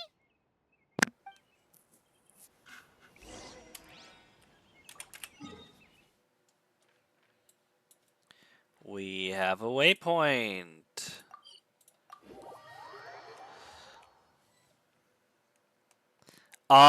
Katherine? Katherine? Wait, look who it is. It's Katherine, the secret Tensho Archon. Thank goodness you're okay. We were so worried about you. Hey, this was supposed to be a touching reunion, but you're ruining the moment. Actually, it's very smart of the Traveler to be wary of me right now. After all, the Doctor has shown that his technology can apparently even control human minds. Plus, it's not like you could have known what happened after we split up and I was facing the Doctor by myself. Even a pool of stagnant water after a torrential storm can occasionally pass as a patch of sky. Paimon feels like only the real Nahida could come up with such an obscure analogy. Huh? But I wasn't trying to win your trust or anything. All I wanted was to clarify my point. Well, we understand that point now. Please, Nahida, tell us more about what happened. Are those poor people all right? When you left, I was still in the middle of restoring everyone's minds. Thankfully, when the Doctor mentioned depositing information into the subconscious, he didn't mean engraving information into their minds. Instead, he did something closer to creating hallucinations. That was still within my power to fix. Luckily, I managed to finish Delusions, the restoration hallucinations, and jump away from him just as he was about to capture me. lies and betrayal. What a relief. The Doctor sure pulled out some hidden cards, but good thing we had Nahida with us. I wouldn't be relieved just yet. I gave away my true identity when I restored everyone's minds, which means we've lost another one of our trump cards. Also, the Doctor is already an expert at modifying Akasha terminals. Maybe it's only a matter of time until he captures my consciousness inside the Akasha. Would that mean you'd no longer be able to jump between minds? Then, how do we stop him? He's still at the Academia, so it's possible he already started messing with the Akasha.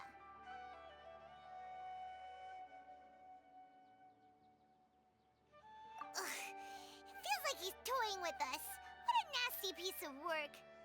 Plus, the Doctor's combat ability alone is apparently enough to make him worthy of being number 2 of the Fatui. We shouldn't give up hope just yet. Let's try to find another way to attack this problem. Actually, Nahida, how did you know we were trying to get to Party's DI? Have you been waiting for us? Yes, I have. I can see the Traveler's elemental energy, so I deduced your destination by looking at the direction you were moving in. You didn't come here for sightseeing, right? Did you find any leads? We're looking for a scholar we know. His name is Tainari, and the sages once tried to reach out to him. Why don't you come inside with us and see what we can find? Okay. Let's just hope we won't get him into trouble.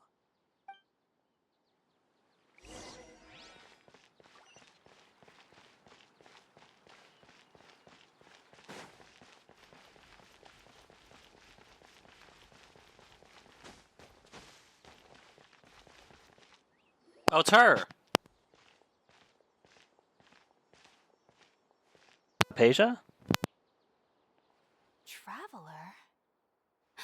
It is you! Ah! It's Apeja! Ah, what a pleasant surprise! It's so nice to see the two of you again. Who's this? She's a scholar we met in the Avidia Forest. When we last saw each other, she was still training in the, what's it called? Satyavada life? Oh, I see. That's right, we're old friends. You've come at just the right time. Ever since I've come here, hardly anyone has even talked to me. Hypatia, you're way too excited about this. Actually, for you to leave the Avidia Forest means... you're not in training anymore? Wait, no. Did you already finish your training and reach Pariporna life? What do you think? My consciousness has already managed to make contact with the divine. You did it! Congratulations! It's so exhilarating to share this sublime joy with others at long last. When my consciousness made contact with the gods. Naida's reaction. What a supreme and unparalleled experience that was. I'm worried. That sounds incredible! Oh, all right. Actually, please wait. I haven't forgotten my promise to you. Wait, what? Remember? I promised to help you understand what you saw from Irma once I gained deeper insights. My current self has not only gained true insight, but I can even help you establish a direct connection to the consciousness of the divine. You can do that? No, something's off, I feel. I've never heard of anything like that, but if you want to give it a try, I'll do my best to protect your consciousness during the process. Thank you, Naida. I brought some spirit borneo with me. This is still a crucial part of the ceremony. We're using that incense again? All right now. Hold my hand. I'll help you establish a pathway to connect your consciousness. Okay. Ready?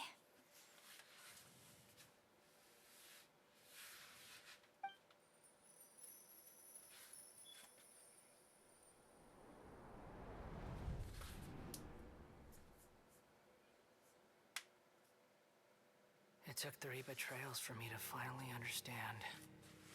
The world is just an elaborate tapestry of lies.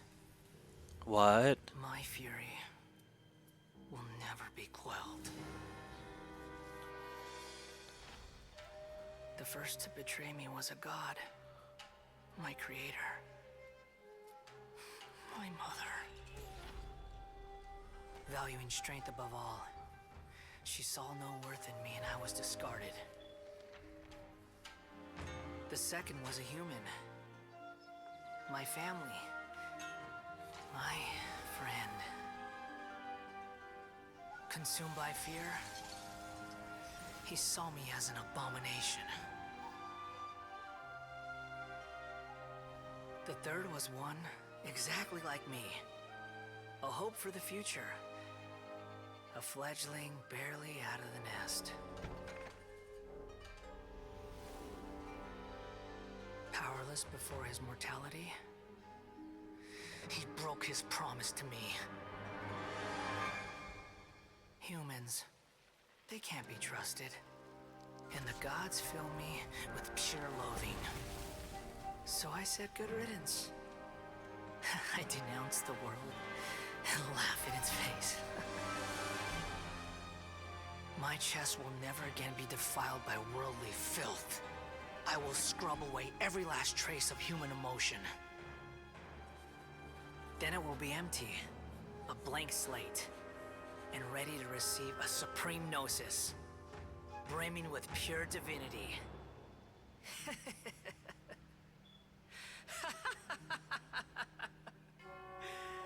There is no need to fear. The pain will be brief. Your era is coming to an end.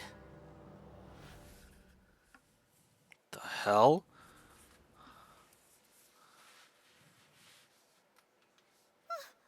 What was that? actually just see the Balladeer's memories? Everything matches what we know about him. But how is he connected to the divine consciousness that Hypatia was talking about? You saw it, right? You felt it, right? Such a majestic god! Such a noble will! Such sublime emotion! No, something's wrong here. If only that which beats within my chest wasn't a filthy mortal heart. Oh, great and merciful God, please grant me forgiveness and salvation. Do you understand now? I'm afraid this is no Peripurna life, but rather... Ah! You! Why are you so mean to me? Why is everyone hiding from me? I found divine wisdom. Shouldn't I receive praise and honor? Haven't I uncovered that light in the darkness? What you've uncovered is insanity. That's how I always thought everything should be. Wait. Have I already lost my mind?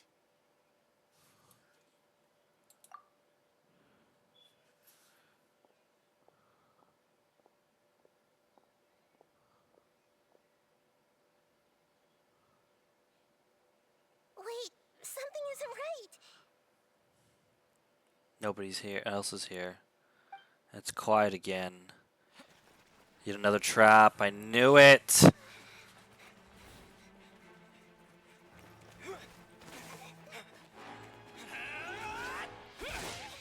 These ones are green.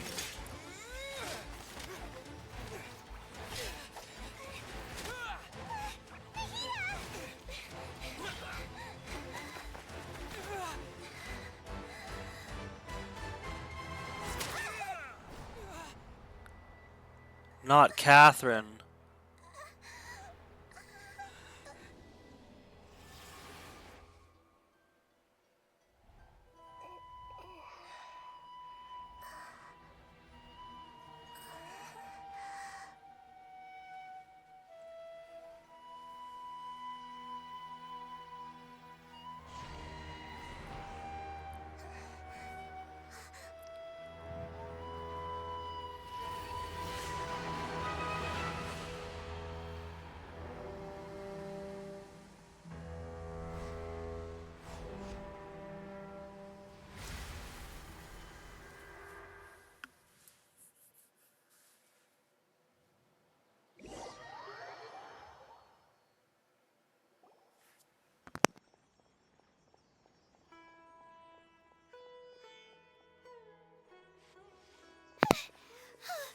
Okay, we finally lost him. Are you okay, Nahida? Wait, no. Something feels different. You're back! Oh, the Traveler's back? Nahida was controlling your body for a while. It seemed like she jumped over to you as an emergency measure right before the Catherine puppet was destroyed. After that, Kainari heard the commotion and came over. He helped us defeat the mercenaries and then he ran with us all the way here. What? You swapped places? You mean your consciousness also went into Nahida's body? Wait, then where is Nahida's consciousness? Where is she now? I never imagined that an individual's consciousness could be transferred around like this. Had I not seen it with my own eyes, I would have never believed it. I don't think this can be achieved with current human technology. Also, while we were running, the consciousness in your body told me to pass on a message. She said, "The doctor has found a way to trap my consciousness, so I can't journey with you anymore. But even in a moonless night, a shower of starlight can still drown out illusions and lies." Oh no! Nahida's trapped in the sanctuary of Surasthana for good this time. Was that message all she left for us? It's pretty vague.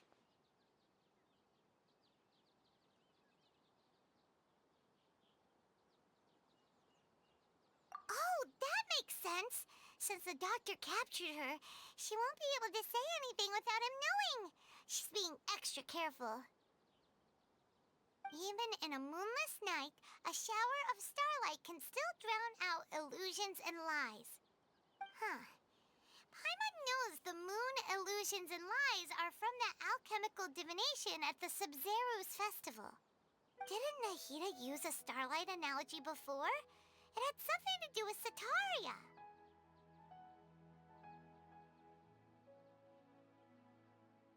Oh, that makes a lot of sense. Huh. Do you think Nahida was telling us to go find help in the desert? But she isn't with us anymore. Think we'll be okay? Paimon, you said Sanctuary of Surasthana, correct? Does this mean that this Nahida you're talking about, the consciousness who was occupying the traveler's body, is the Dendro Archon? Your guess is correct, but the situation's a bit complicated, so it's really hard for us to explain right now. That's all right. A scholar's curiosity doesn't need to be appeased right away. As for the complicated nature of the situation, safe to say I have witnessed that for myself. I've spent some time with you, and it looks like the Dendro Archon's also on your side. So, I trust you. Thank you, Tainari. Oh, actually, we came here to ask you a question. What do you know about the project that the sages have been working on? Ah, that. While I was indeed invited to join that project, the sages were always secretive about its scope and goals, so I eventually declined. All I know is that the project has something to do with the restoration of Irminsul. Huh? Did you see something when you were in Nahida's body? What? Do you have any evidence?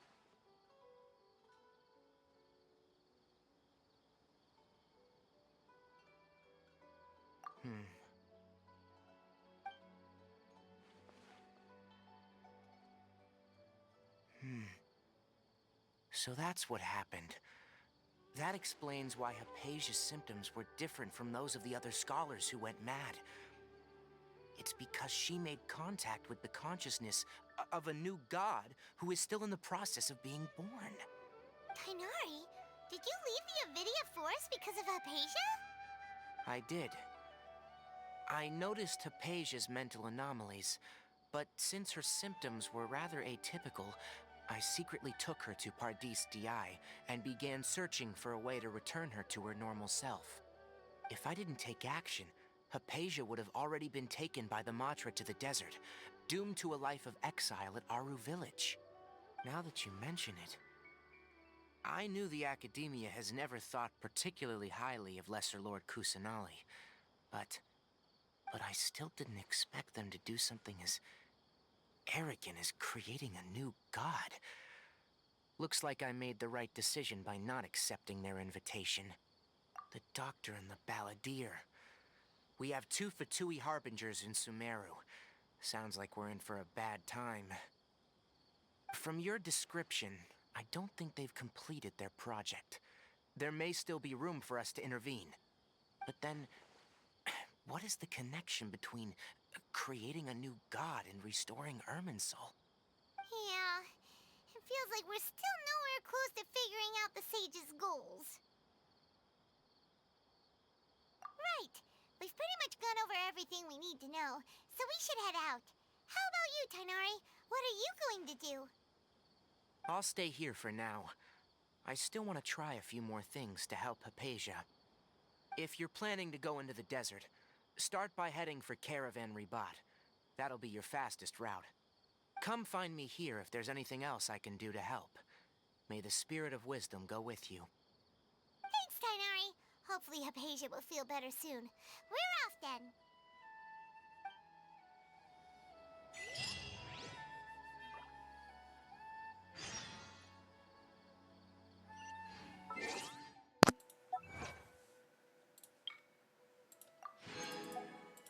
I want to do something.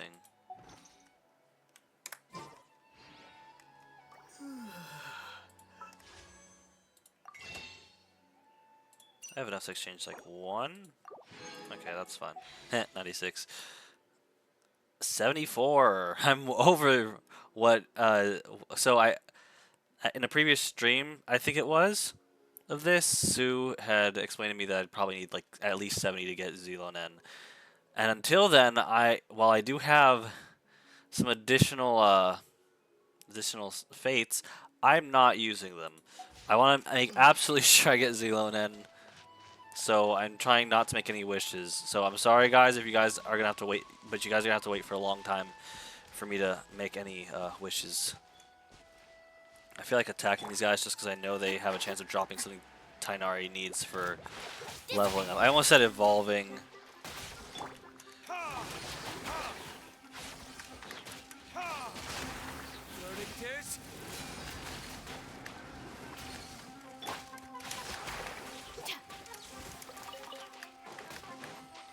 Stand with me.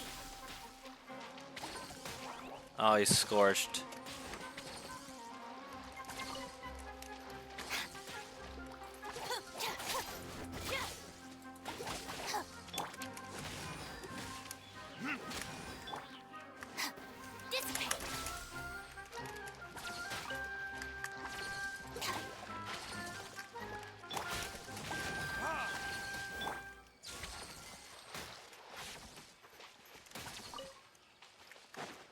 There's so many new Apollo Lotuses here. Which I also need for Tainari, I think.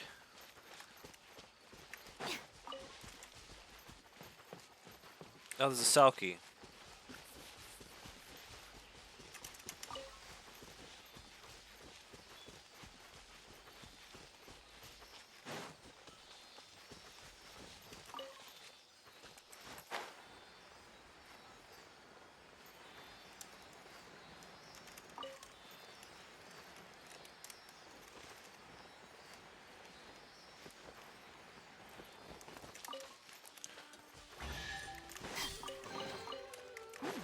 It's all yours. That did not contain much.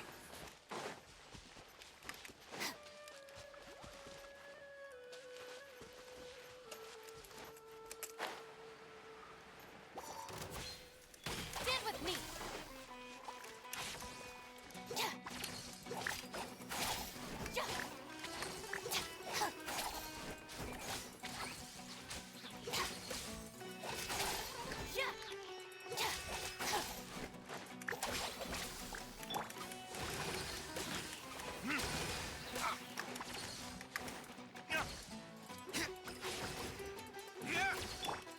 Delve into destiny. Out of my way. Our bond is strong.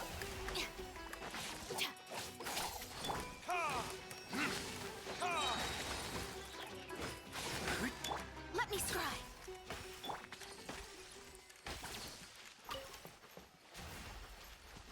What? Why did you respawn, you little jerk?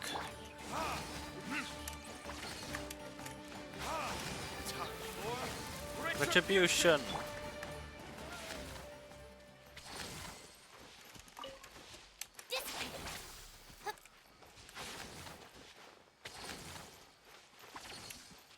There's more over here that I can.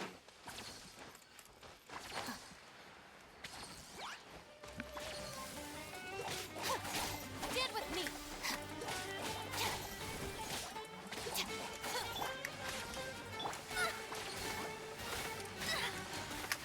Let me. Shadows of fate. Written in the stars.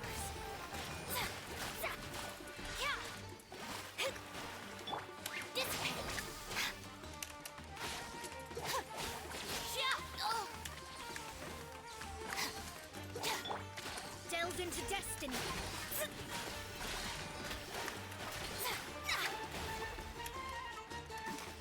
Stand with me.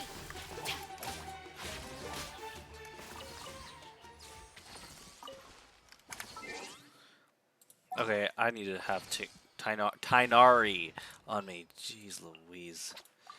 Who ate a...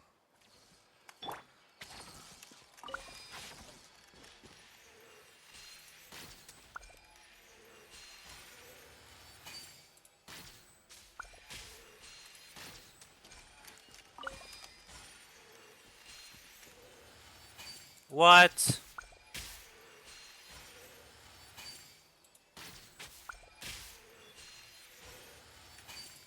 That's whack.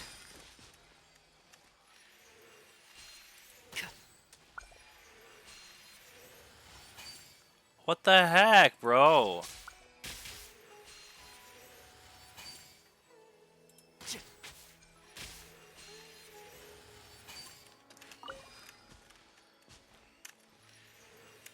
It's not like there's some sort of way to tell.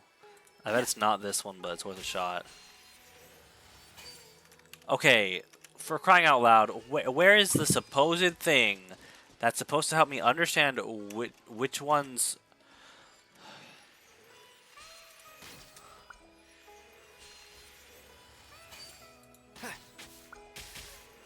I think it's the mushrooms.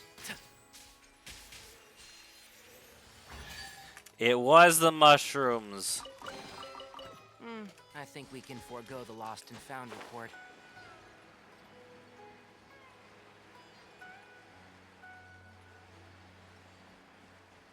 I also know I need to kill. Oh, actually, I don't know. I'll just skip them for now. Oh, more mushrooms. More mushroom friends.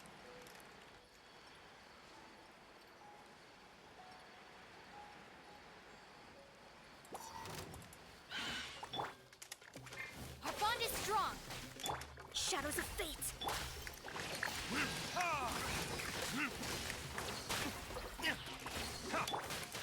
Lightning terrified.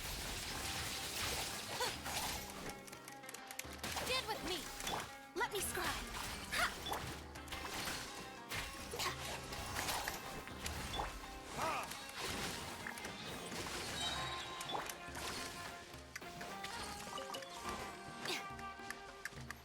Dissipate.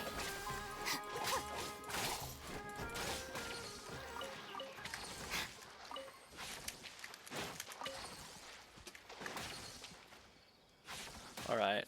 Where do I have to go now? Oh god, why is my mouse being weird? Hold on. Oh.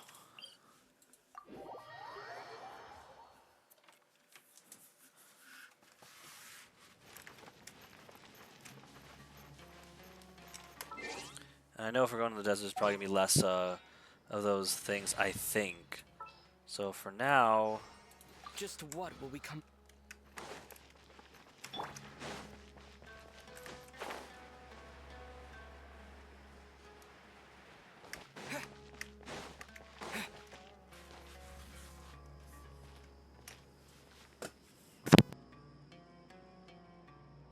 We finally made it to Caravan Rebot. It's pretty lively here. So, just past this wall is the desert, huh? Oh, wow. Paimon remembers hearing people call this the Wall of Samiel. It's made to block sandstorms from the outside. Oh, if it's this tall, it's gotta be the divine work of Greater Lord Rukkhadevata, right? Enough gawking. Come on, follow me. Huh? Hi. Over here. And now we're in a hurry? Why? Oh, hey, he went that way! Let's hurry up and follow him. Wonder what he's up to. I'm gonna catch up to you. I'm gonna run you. I'm gonna overtake you. First one there wins. Oh my god.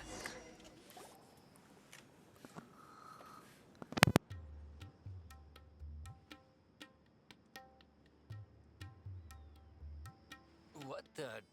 Where did he go? How did we lose him? They were just here a second ago. More Eremite mercenaries? Who are they working for this time?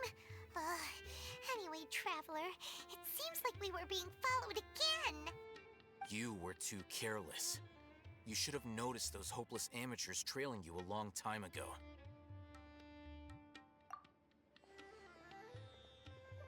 There's no need to thank me. I've never cared to keep track of personal favors. All I did was correct a mistake I happened to come across.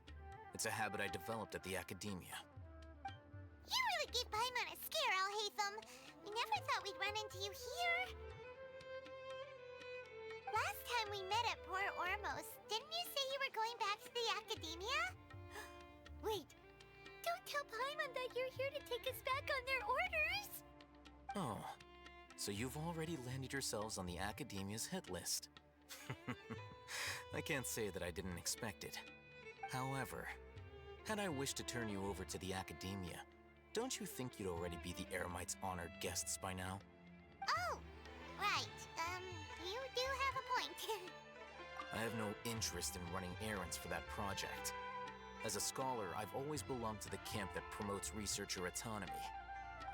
And these days, you're more fascinating than anything the sages can offer. Not quite. To tell you the truth, I'm still investigating the Divine Knowledge Capsule. Unfortunately, I've run into some difficulties. Everyone says the capsule originated in the desert and was eventually moved to Port Ormos.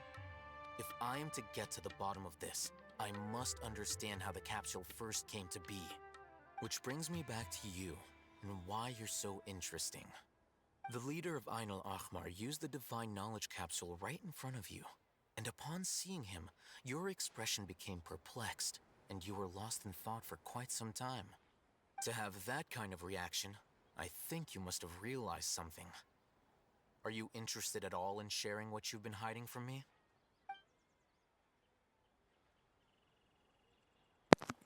Oh, that.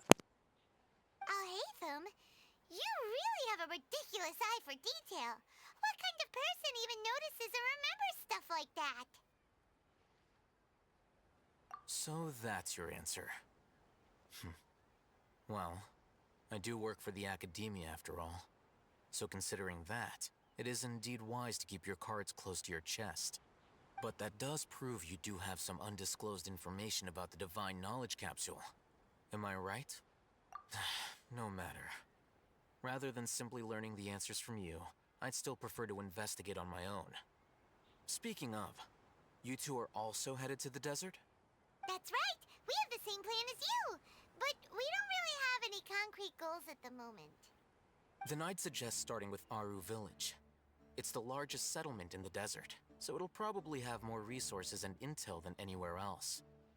Well, would you like to head there together? It's always better to travel with someone you know. Let's go!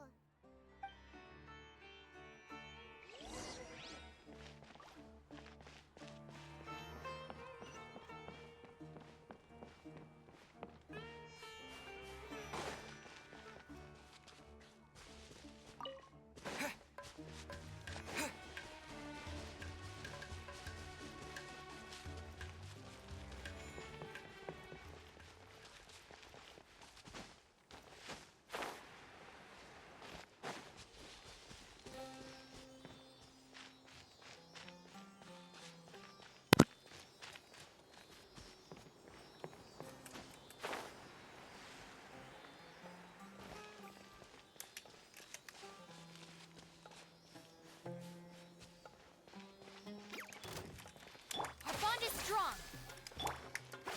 Shadows of fate.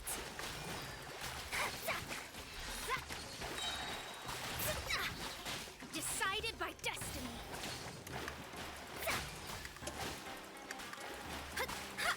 Let me scry.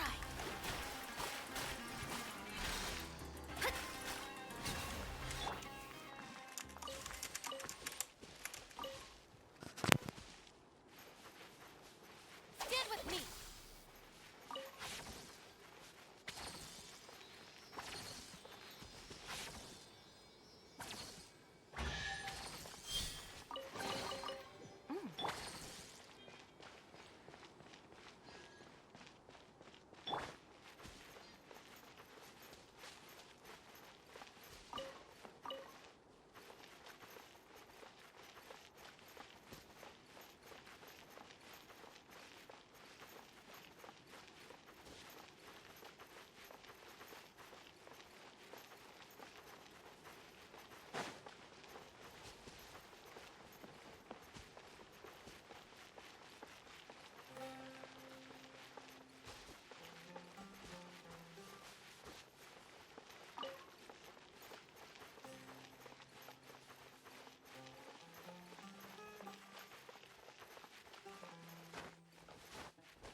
Before us lies Aru Village, the safe haven of the desert folk.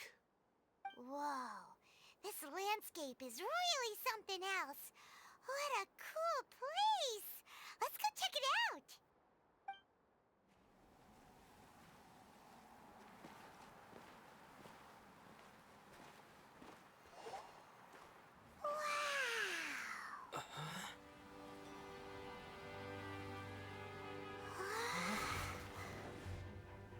Uh-oh. It's him! He's also on my wanted list of characters.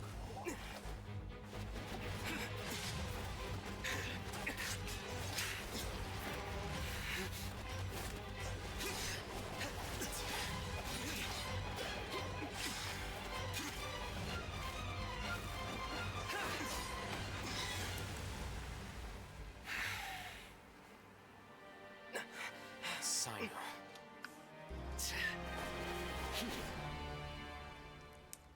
Unless my memory fails me, we have barely spoken 2 words to each other before now at the Academia. Would you care to enlighten me as to when and how I invited the General Mahamatra's wrath? Oh, Hatham. Do not think you can escape my judgment, just because you managed to escape my attack. Judgment? So that's how you'd characterize your actions here, is it? Or would elimination perhaps be a more accurate description? Had I used my full strength, not even this traveler would have been able to stop me. Though styled like an assassination, I sought only to ensure that my target would be unable to flee or resist.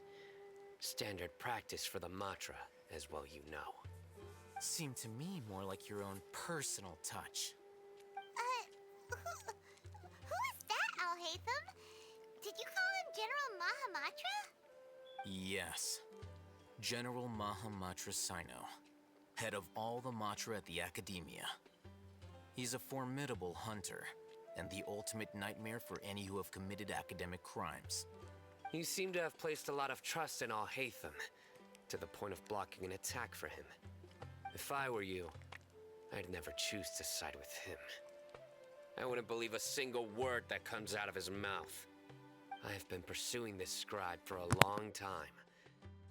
I urge you, stand back and do not seek to defend him any longer. Otherwise, there will be consequences. Has Alhaitham done something wrong? Paimon doesn't think he's as bad as you've made him out to be. I won't waste my breath explaining things. Alhaitham, I saw it during our fight. Take it out. The divine knowledge capsule you're hiding on your person. Unless you want me to retrieve it for myself. Very perceptive of you. Nothing escapes a Matra's senses. Wait, the divine knowledge capsule? Didn't it fall into the Matra's hands in Port Ormos? No wonder you speak with such confidence, Sino. But I must admit, I'm very curious. What does this capsule mean to you? And why, as General Mahamatra of the Academia, are you all alone in the desert? As far as I'm aware, the other Matra have been speculating about your disappearance. Have you been given a mission that's, let's say, morally dubious?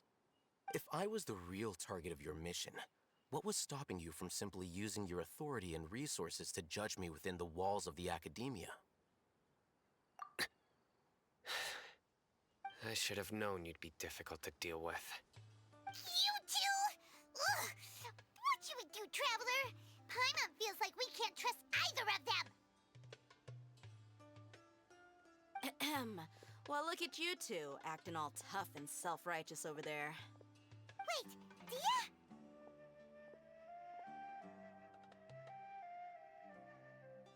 Great! Finally, someone that we can trust! You gotta help us out here, otherwise these two are gonna start fighting again! Yeah, sure looks that way. 2 giants from the Academia duking it out once and for all. Not something you get to see every day, that's for sure. Listen, I know you academic types love to fill up your big brains with self-righteous morality and lord your empty rules and virtues over each other. But how dare you bring your petty disputes into the safe haven of Aru Village? It seems like someone's gonna have to beat some sense into your thick skulls until you finally learn to respect these grounds.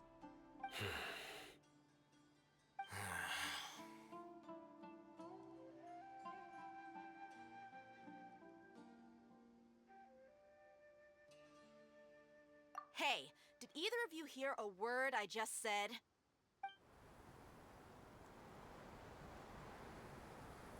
Whoa, what's going on? The wind's so strong. Is this a sandstorm? Paimon's gonna get blown away. Another sandstorm? What's up with these recently? Hey! All of you, over here, quickly! Candace! Take cover! Someone's calling for us. Oh, this wind is too strong. Let's get over there. That sounded like Candace. Come on, you two. Jeez, are all of you academia folks such hard work? Move it! All right, stop yelling.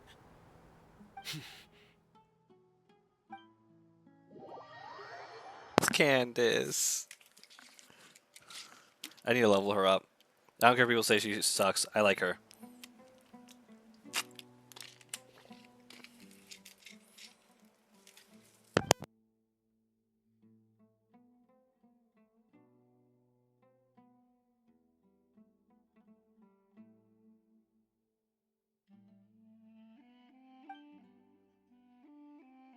Well, this is pretty awkward. Hey, wanna play sardines with 3 people who wanna tear each other limb from limb? Sure, why not? Sardines. Sounds fun. The air is so thick and heavy. Paimon can hardly keep floating anymore. My sincere apologies, everyone. This is the home of our village chief. I will have to ask you to make do with this small room until the sandstorm dies down. Please, let me introduce myself. I am Candace, protector of Aru Village. Our savior has come at last! Nice to meet you, Candace. The name's Paimon. Thank you so much for helping us. There's no need to thank me. It's only right to help each other when the weather gets rough. Wow, she's so gentle and caring, like a nice older sister. Unlike those guys over there. All right. Now that we're all better acquainted, we should return to the topic at hand. As a guardian charged with the responsibility to protect my fellow villagers from harm, I was observing your conflict from afar, even before the sandstorm started. And now that you have set foot within our village itself, it is all the more my responsibility to make absolutely sure that you pose no threat whatsoever to us. So please, have an honest and sincere conversation with one another and put your hostile feelings to rest.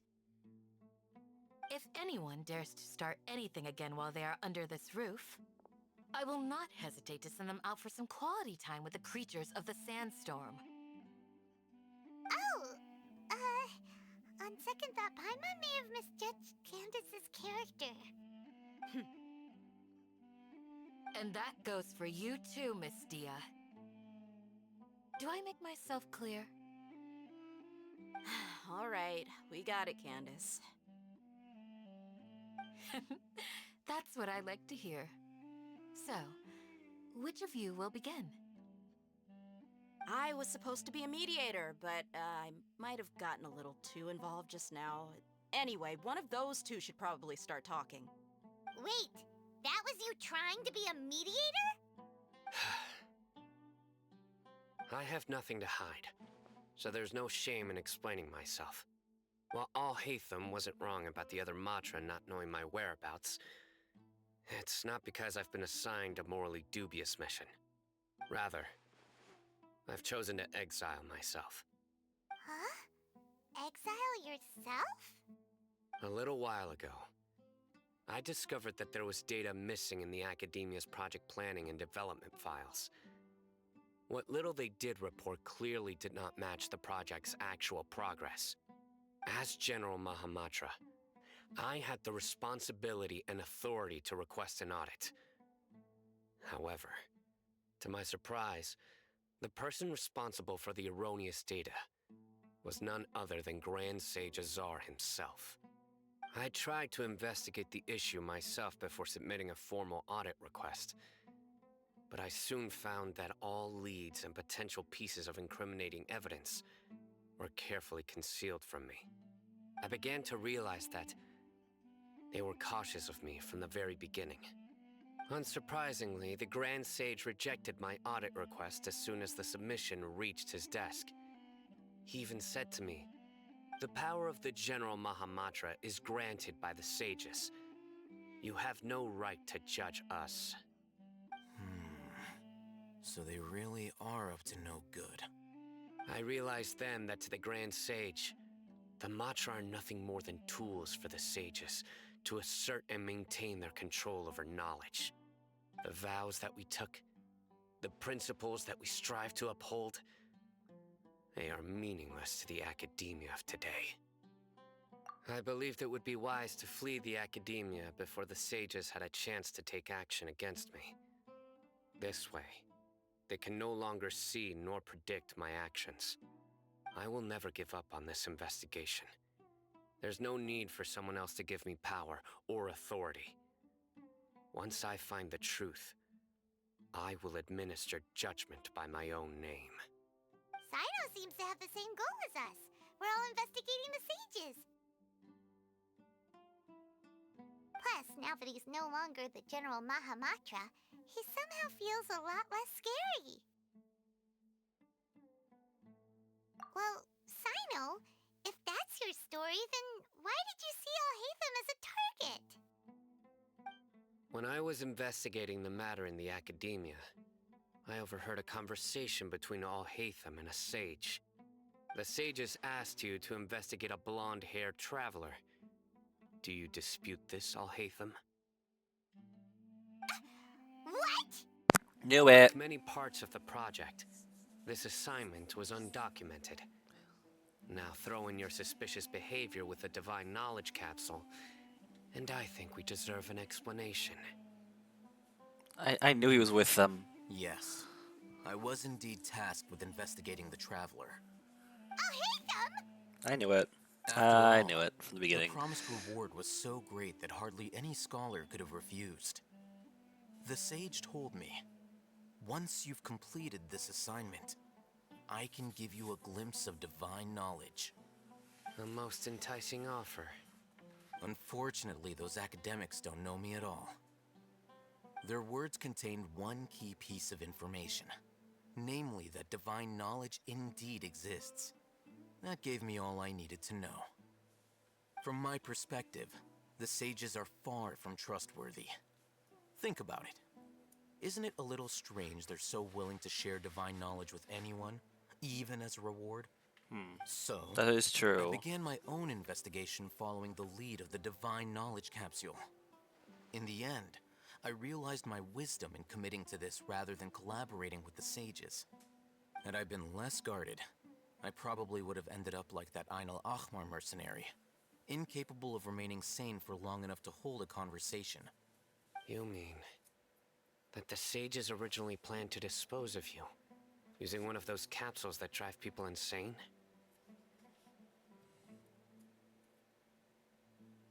I'd already given up on the assignment by then. I only told the academia I was waiting in Port Ormos for you to appear so they wouldn't suspect anything. So it came as quite a surprise when I encountered my erstwhile target while investigating the Divine Knowledge Capsule. Criminals do love to talk about coincidences. Even though I ran into the Traveler by chance, I had no intention of providing assistance to the academia. Also, you should remember, you were the ones who decided to follow me and strike up a conversation after I left that tavern. That's true. Alhaitham helped us out at Caravan Rebat as well. Maybe he's telling the truth. Unless it's a I'm willing to long-term apologize, ruse. if that's worth anything to you. I took the Divine Knowledge Capsule behind your back because I judged its existence to be a significant risk. I felt that it would be best for no one to interact with it before it had been properly studied.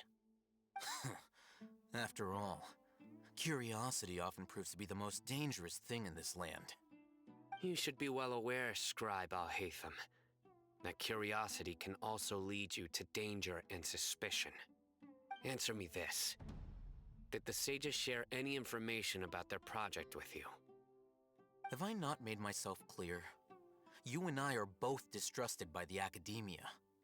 Do you really think they would tell me anything? Fine. Although you haven't completely proven your innocence, I won't regard you as an enemy, for now. As you wish. Good. I'm glad to see you two clearing up your misunderstandings. And now you, Dia. I believe it's your turn. Oh, sorry. Whatever the boys were talking about must have been so boring that I spaced out. My situation is pretty straightforward. My employer, Dunyarzad of the Homayani family, is friends with the Traveler and is currently recovering from her illness at home. I had nothing going on, so I decided to return to Aru village for a visit. I was actually looking forward to a pretty exciting time getting back together with everyone here. But then I saw these two random guys in the middle of a pointless argument. It ticked me off, and things went downhill from there. Is that all? Well, I will admit that definitely sounds like your style. In that case, welcome back, Dia. That's more like it. I missed you all so much, Candace. Yikes. Whoa! What was that sound? No need to worry. Now that you're no longer at each other's throats, please make yourselves at home. I'll take a quick trip outside to clear out some of those creatures in the sandstorm. Creatures? In the sandstorm? Are you sure you don't want some backup? Fighting in a sandstorm is not for the faint-hearted. Anyone without extensive training in these conditions is at a disadvantage. You needn't worry. Yeah, just leave them to Candace. Don't worry, she's as tough as they come.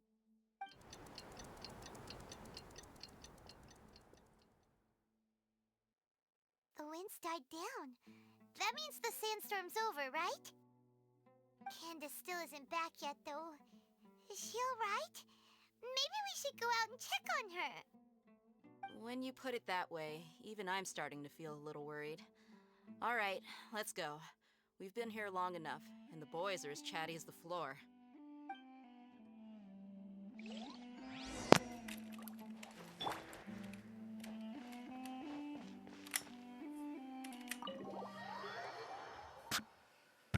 Oops.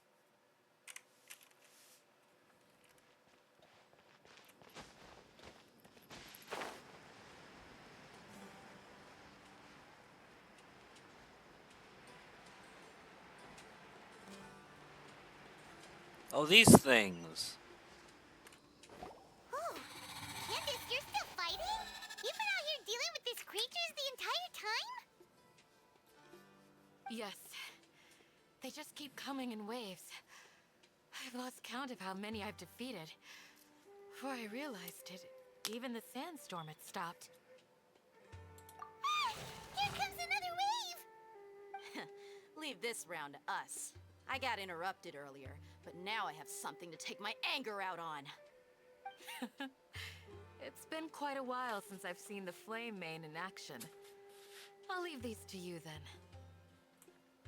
I'll be sure to put on a good show. Let's go! This way!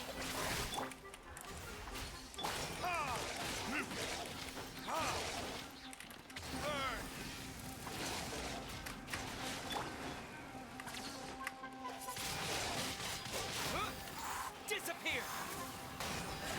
Our bond is strong. Here comes another wave. When are they ever gonna let up?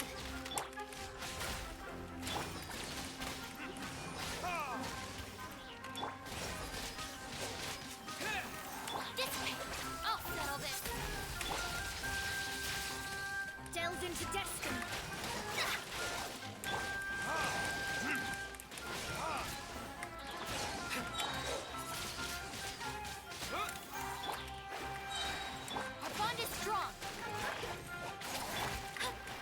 Hey, Scry! The creature stopped appearing. Was that the last of them? What we fought just now was probably the aftermath of the sandstorm. So we should be safe for the time being. Well fought, everyone. No injuries, I hope. Huh? Who are you? Ah, my apologies. I haven't had a chance to greet you yet. I had my hands full taking care of the village's elderly and children. I am the chief of Aru village. Everyone usually calls me Uncle Anpu. Sir, I am also originally from the desert, but I have not been back for some time now. May I ask if such sandstorms are common? I can't say they've always been common, but recently the storms have become increasingly severe and frequent. Besides sandstorms, we also occasionally get earthquakes. According to an investigator who stayed in the village a while ago, these unusual natural phenomena are related to the withering of Irminsul. Another effect of Irminsul's withering. So, Irminsul's withering causes withering zones in the forest, and sandstorms and earthquakes here in the desert? Everything in the natural world is inextricably connected to Irminsul. These regional symptoms can indeed be a reflection of Irminsul's present state. Everyone in Aru village needs to take good care of themselves. Speaking of which, why haven't I seen a single village keeper since I got here? Village keeper? Who are they? Village guards like Candace? Does your curiosity know no bounds? Village Keeper is how Aru Village refers to mad scholars exiled here by the academia. Most of them are scholars who lost their sanity after a period of training in the Avidia forest. The academia believes that their crazed mutterings may have a negative effect on the psyches of other scholars. So, they're forcibly exiled to the desert. Though if you ask me, it's all a boatload of nonsense. Alas, that's exactly what we've been trying to investigate. One by one, the village keepers have been mysteriously disappearing without a trace. But no one in the village has ever seen them leave. If you're planning to stay around the village for the next few days, I'd appreciate it if you could keep an eye out for them. I've had encounters with those people in the past. I'll see what I can do to help. The Matra are the ones responsible for their exile. Now that you're no longer with them, are you trying to alleviate your guilt and atone for your Dude, past really, sins? Elhaitham? I'm fascinated by how you think. Ugh, you're annoying. Mock me if you will, but if you are guilty, I will eliminate you, regardless of my position or identity. Oh, you're the former General Mahamatra. You must be an expert in these kinds of investigations. Thank you for your help. Is it because you're reminded of Hypatia? Oh, these poor scholars. First they lose their sanity, now this! We need to help get them back home, safe and sound. But, is it really a good idea to tag along with Sino? You seem like you really don't trust him. I trust him a little bit more than Alhaitham.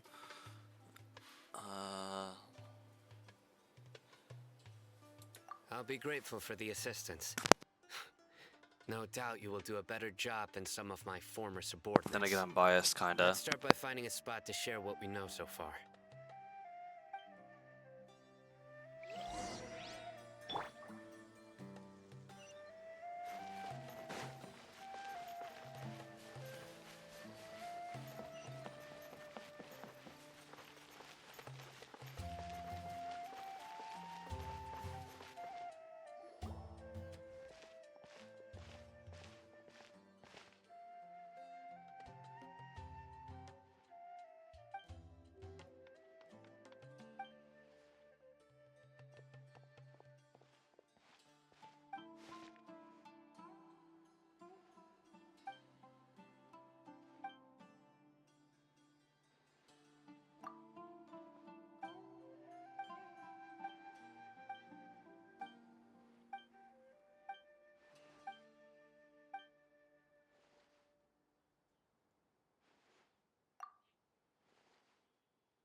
Again, sorry for skipping the text on this. I'm just trying to pick up the quest.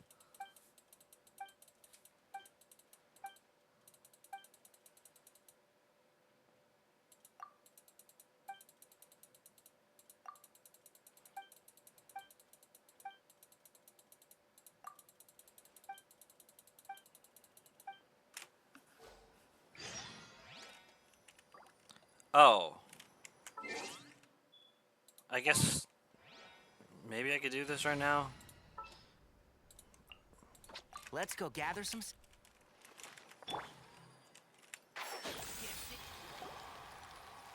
All in one shot.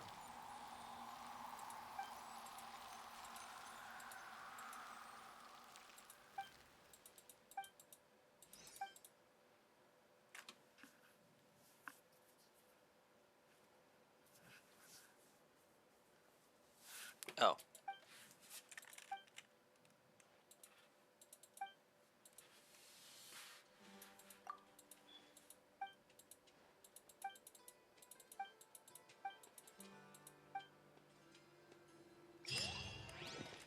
Well, that was easy.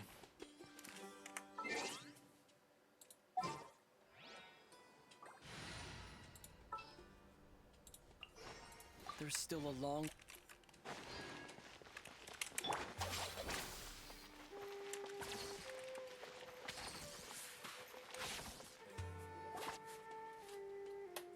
The ring is just there. Oh, Although I've sent myself into there's exile, something there. I'm still doing essentially the same things as before. Do you still have any questions for me before we start our investigation? One of my former subordinates told me that this title has its origins in a strange incident. The Academia has long exiled mad scholars to Aru Village. A mysterious phenomenon exists here. When mad scholars first arrive, they are as incoherent and deranged as before.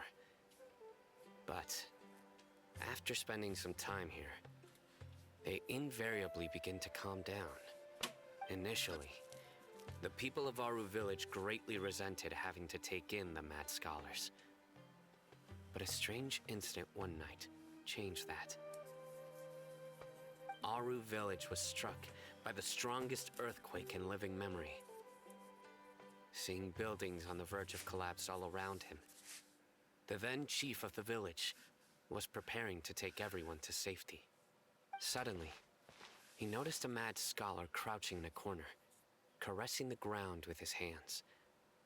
A soft, green light radiated from him, like a divine glow against the backdrop of night. Despite the powerful tremors that ripped through the ground that night, all the houses remained upright, almost as if they had grown roots reaching deep into the ground. In the end, not a single building collapsed, and no one was hurt. After that, the people of Aru Village treated the mad scholars with greater kindness, and began to refer to them as the Village Keepers. A soft green light? A mad scholar protecting Aru Village? Paimon thinks so too. Actually, Sino, do you know if any of the mad scholars continued to wear their Akasha terminals at Aru Village? In theory, they would continue wearing them so the Academia could still monitor their activities. With that said, the main Akasha system would no longer have any interaction with them. Oh, no wonder! Everything makes sense then! Add in the fact that they calmed down, it was probably Nahida who calmed them. If you are able to draw a conclusion from this one story alone, then it appears you possess much more information than I do. So, what do you make of the story? Really? Lesser Lord Kusanali. What? You don't believe us? Lesser Lord Kusanali was definitely using the Akasha to give her power to the mad scholars! No, it's not so much that I don't believe you. I'm just struck by your reasoning. Lesser Lord Kusanali, the current Dendro Archon. Is she really active in Sumeru? The Academia has always placed far greater importance on the late Greater Lord Rukkhadevata. They've more or less ignored Lesser Lord Kusanali, and I've never had any reason to doubt their views. In addition, I've never heard any stories about Lesser Lord Kusanali and her deeds. To me, she might as well have been a god that never existed. No way! Nahida definitely exists! She's a... how should Paimon put it? She's a good Archon who's kind and wise, even if she says weird stuff sometimes. I've spent many years interrogating criminals, so I can easily tell when someone is lying. Good! Then you should know that we're telling the truth. That look in your eyes. I've never seen that from a liar. You two really must have met Lesser Lord Kusanali. How can this be? To think, our Archon has been amongst us this entire time. Alright, now it's our turn to put our skills to good use for this investigation. But easier said than done, especially since we don't have any leads. Maybe we can start by knocking on some doors. Excuse me, are you here to help me find my grandpa? Huh? Who are you? By the sounds of it, a resident of this village. My name is Isak. You'll help me find my grandpa, right? Is your grandpa a mad scholar? Hey, don't say that. Grandpa is just Grandpa. Why do you have to call him that? It's not like he's a bad person or anything. The person you're referring to is not a local, yet you are. Why do you call him Grandpa? Grandpa is just Grandpa. He's my family. I heard everything you said to the village chief. Please, you gotta take me with you. I want to find my grandpa. I swear I'll help. I won't be a nuisance. Ah, so you're the one who was eavesdropping on us around the village chief's house. I was planning to go out and take care of whoever it was, but I had a vague feeling that they didn't harbor any ill intent. Whoa. Hatham wasn't kidding about Matra having sharp senses. Sino, he's just a kid. All he wants is to find his grandpa. Let's find a way to help him. Sorry. I was only listening in because I wanted to know where Grandpa went. Honest. If you don't believe me, you can ask Miss Candace. All right. But first, let's confirm the facts with Candace.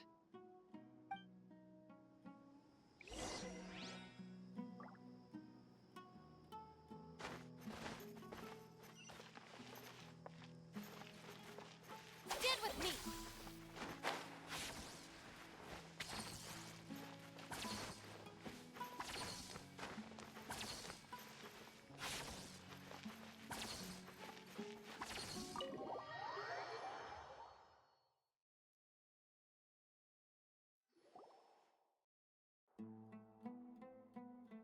Sino is super vigilant. Is this what all the Matra are like? Ah, you're back already. We just wanted to confirm something with you. Do you know a boy by the name of Isak? I had a feeling he'd go looking for you. Huh? You knew this would happen? Yes. Although he tried his best to stay hidden, I still noticed him eavesdropping outside the window.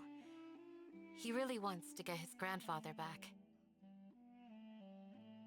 Isak's parents were both Eremite mercenaries who rarely returned to the village after finding employment in the city. He was raised by his grandfather. Unfortunately, it was only a few years before his grandpa passed away. Isak was still very young at the time, so various families in the village took turns caring for him so he could survive. Later, an elderly mad scholar arrived at the village.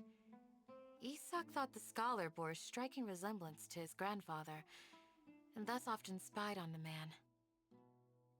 However, the scholar was unkempt in appearance and incoherent in speech. Although Isak referred to the man as his grandpa, he was afraid and didn't dare to approach him.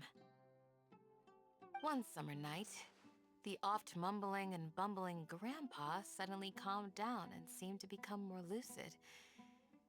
He even noticed Isak hiding in the distance. So Grandpa walked up to Isak and patted him on the head. He even took Isak to the entrance of the village, where he patiently taught the boy the names of the stars and accompanied Isak until he fell asleep. The next morning, Isak woke up and wanted to go find his grandpa again, only to realize his grandpa no longer recognized him. However, even so, Grandpa retained his calm expression. It's said that those who saw the scholar claimed he no longer appeared to be crazy, but appeared to be living in his own world, almost as if he were sleepwalking. Isak was thrilled that his grandpa was able to find peace and would follow him all the time, asking him things like, "Grandpa, want me to take you somewhere fun?" Or, "Grandpa, could you tell me stories about the stars again?" All this somehow just makes Paimon feel really sad. It seems like they both deserve so much better. Perhaps. Nearly everyone who lives in the desert has some form of hardship or regret. But even so, we must still continue on with our lives. It's also my reason for fighting. I must continue to protect this land.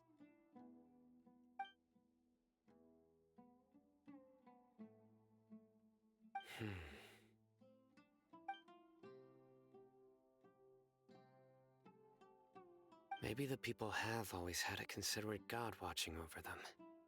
Huh? What did you say, Sino? No, nothing. As long as Esau keeps his word and doesn't get in our way, we can take him along. Perhaps you are more compassionate than I gave you credit for.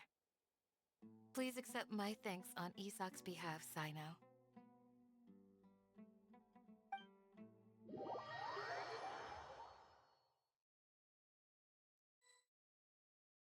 Hey, Isak! Oh, it's you guys! We've cleared everything up. Let's go find your grandpa. Really? Wow! Thank you so much! Yeah! Alright. Let's ask the local residents some questions first.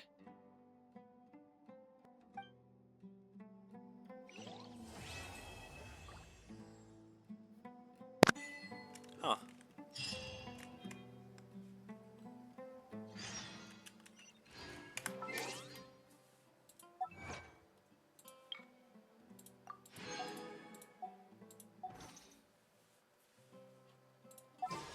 Can I buy any more? I don't think I can. I can buy one more. 75. We're doing swell. Also, what's this? Oh. Hey, I got another one.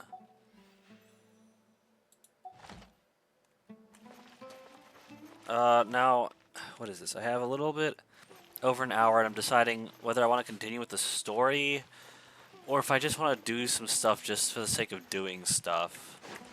And I kind of want to do the latter.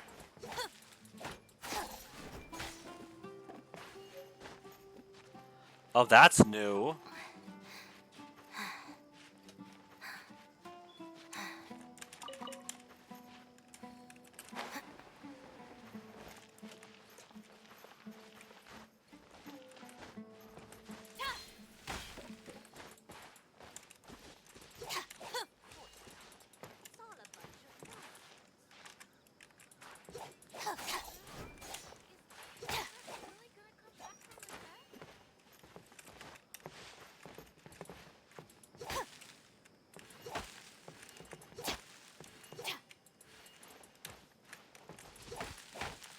No more? Okay. Oh, there was one more.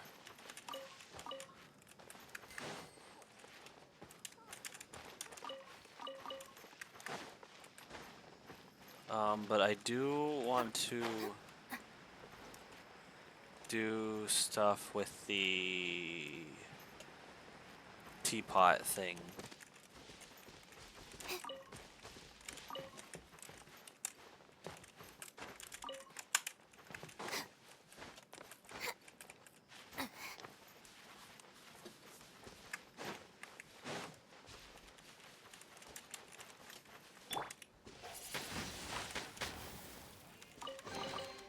I'll keep.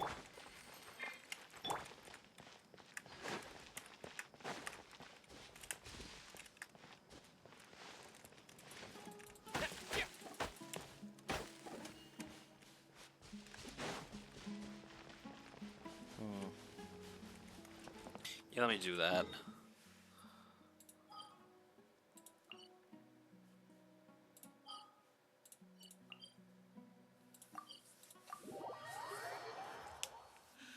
I know this is probably not content y'all really care to see, but I mean, I gotta do it sometime. Maybe you're not used to.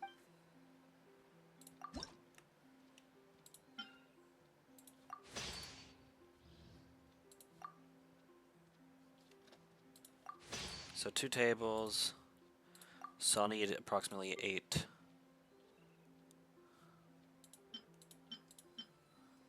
I know I need a lot of this.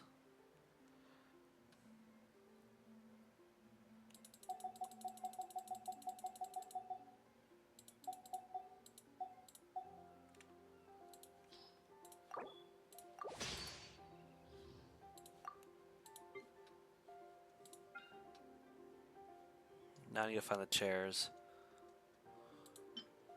I'm probably gonna make another one of these. I'm probably gonna make 2 chairs.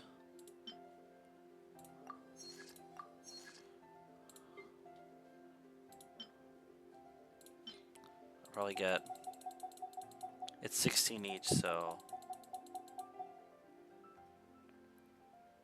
32 should be good. 32... Oh well, 30 will do. I'll make more the next time I get on this. Just strength, let me just collect these coins so it doesn't get full. Or whatever. And then I'm going to place what I have. Place and replace.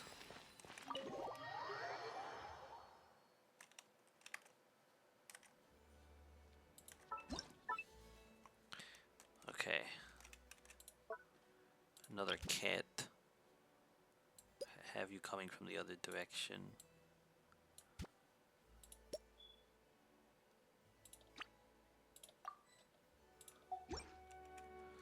Alright. Now we got... Huh? Where'd he go? Wait, what? I think I didn't place him properly. Yeah, I didn't. Ah.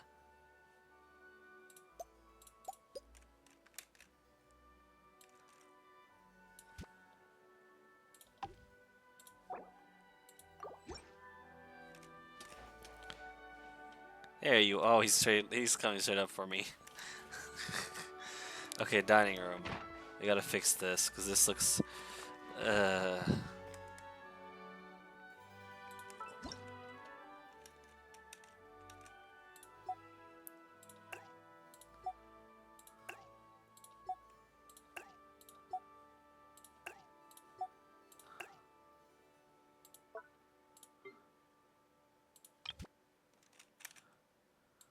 Let's put one there.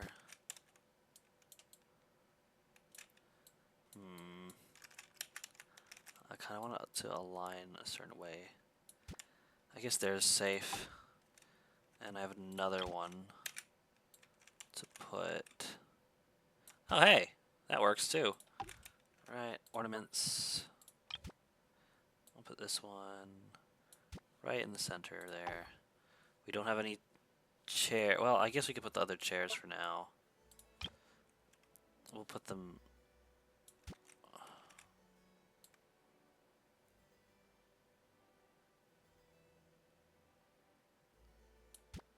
One there. We'll just put these there just so that it at least keeps the ranking for now. We'll replace them with better ones later.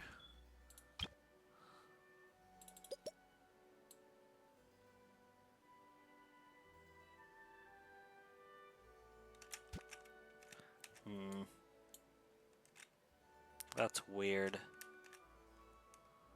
Oh well. It'll do for now. I should probably move this to go here.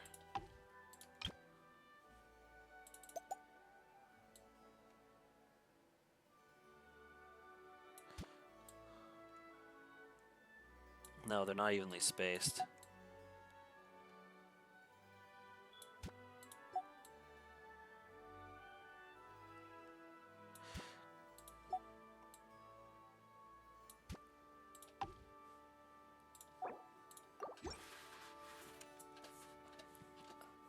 And I'll probably put either some carpets or something at some point. Can I turn the thing on?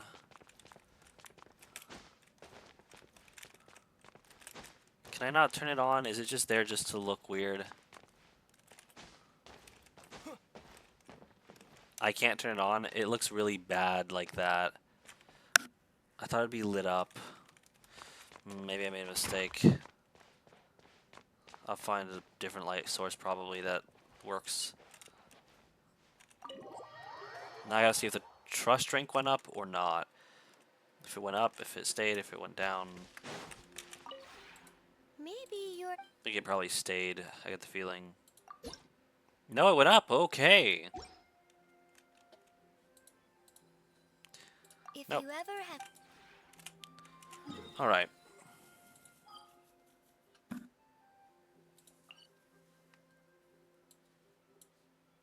Where even were we? We were all the way in... Oh, there are a bunch of... Oh, I haven't explored those.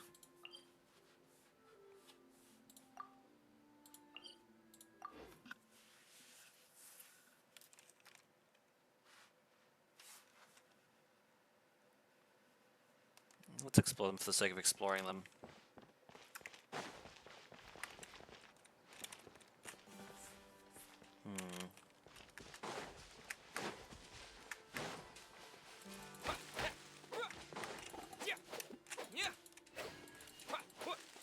Wait, that little tree doesn't count?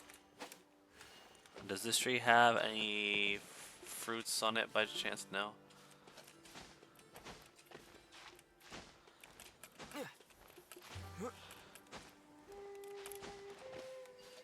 Oh, there's a Selkie here.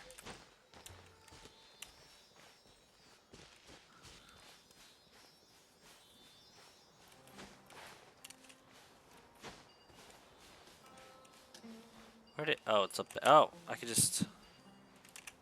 Okay.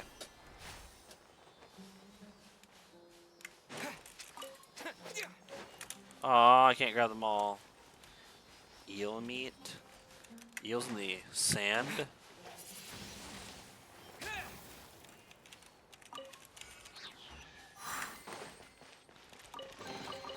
A reward on the road.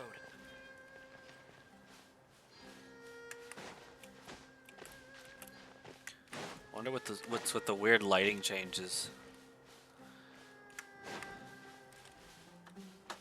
Oh god, my mouse pad keeps sliding out from under me. Okay, random line in the same... Another one?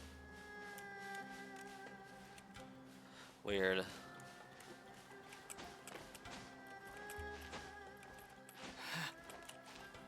Oh, I get the bad feeling about this. Ah, crap.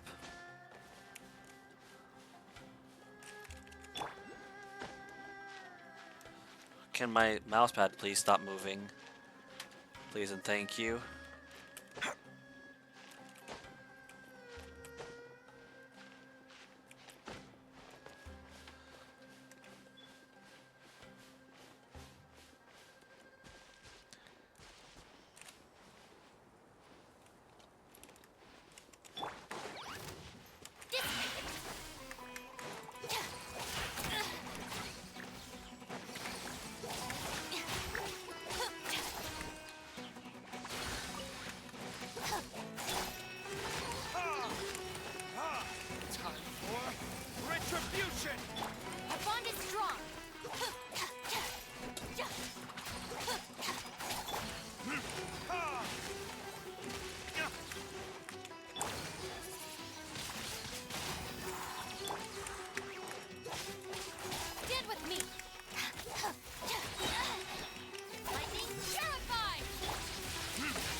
This'll do.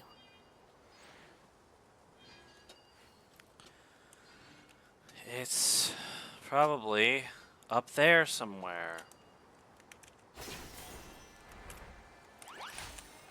Oh, it's there.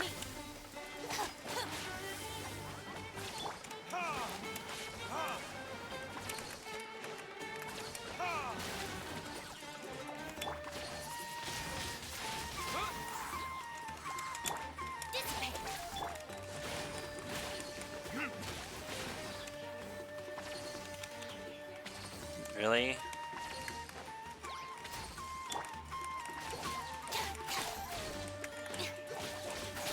Our bond is strong.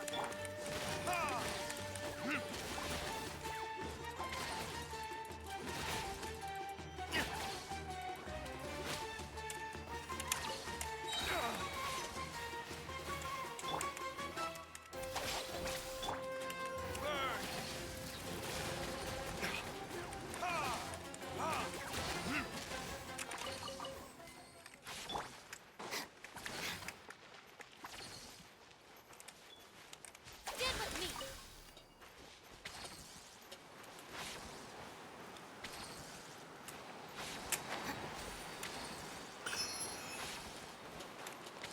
Whoa! Whoa! What the hell? What are you doing, Cookie? That was weird. She was like moving on her own.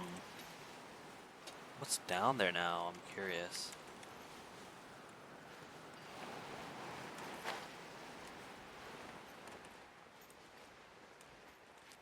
Oh.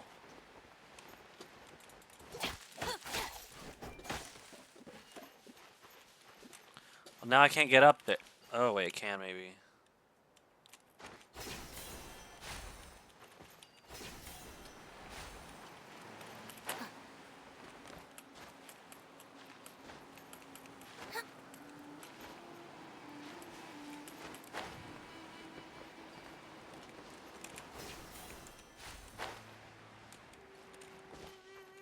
I need to find a way up there.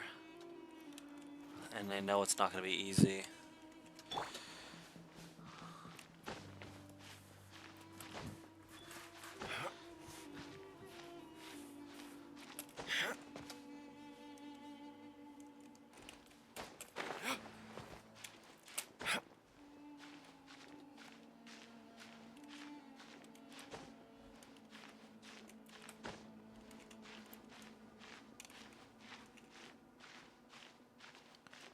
Oh, I'm not liking this.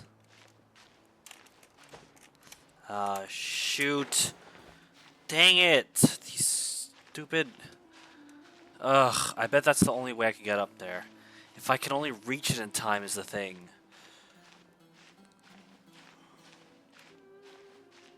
Don't know if I can, but I'll try. Almost got it. Ugh, yes. Oh, no. Wait, I've killed one of those before. Why am I saying, oh no, like I can't handle it? Okay.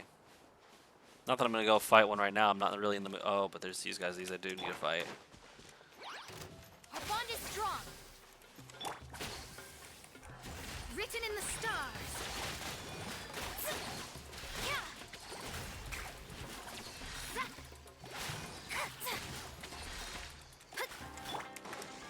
Stand with me.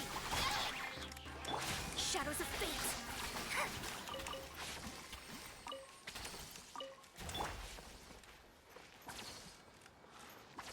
Oh god, you don't see me.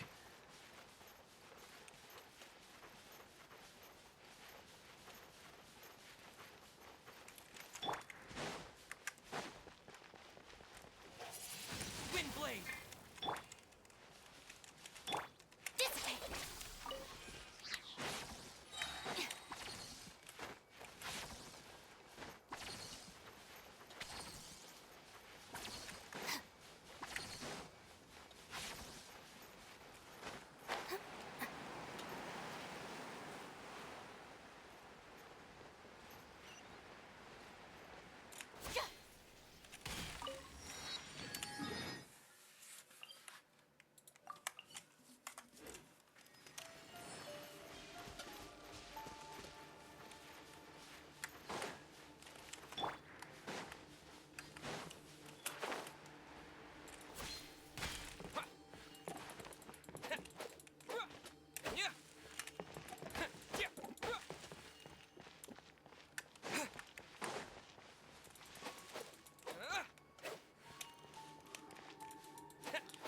So there's this tree here, but I can't hit it.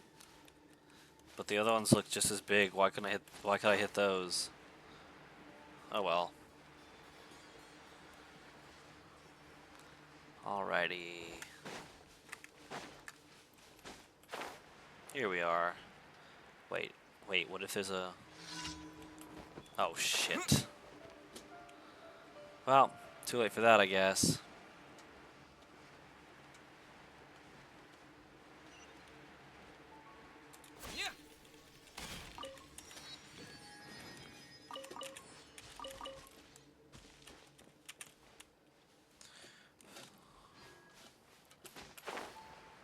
How high does this take me, pray tell? Not that high. Disappointment.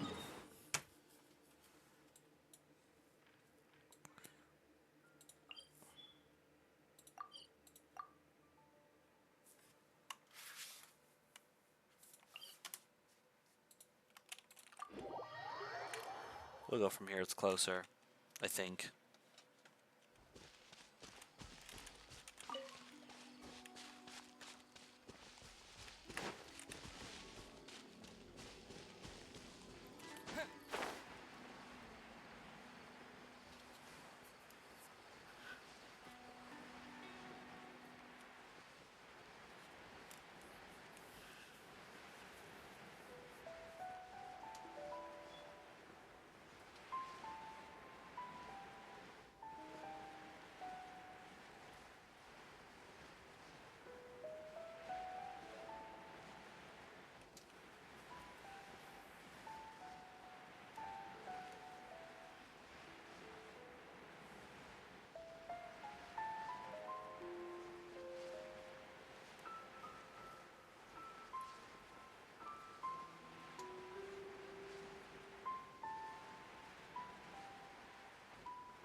Season Dracula.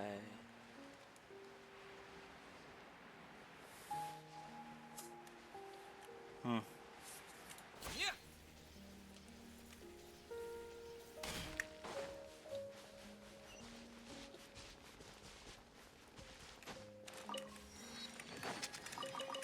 Gotcha.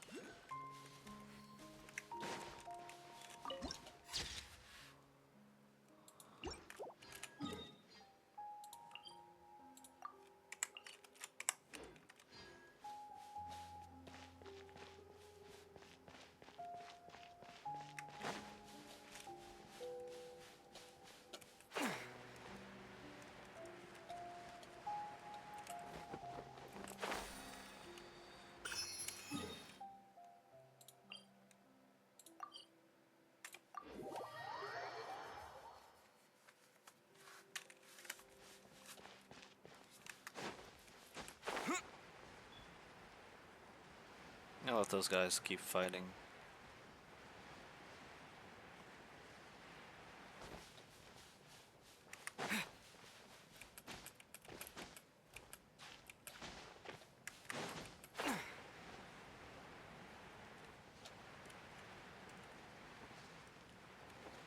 The heck was that up there?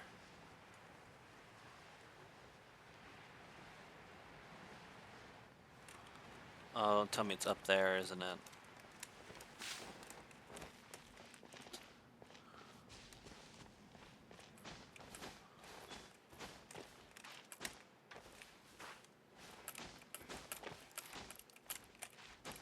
Oh, for frick's sake. Oh, I hate this. I hate this, hate this, hate this. Is there no way up there? There's no way up there, so I'm stuck down here. I really hate this. Wait, but there's a...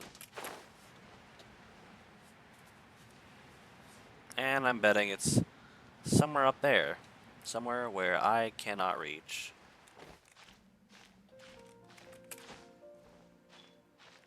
Can I just rest here? Is it... Okay, yes, and I'll switch to Luke because he, I think, can climb better.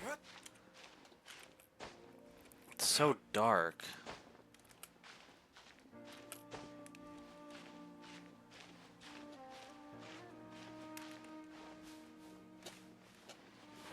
Oh, there it is. Oh, crap. There it is.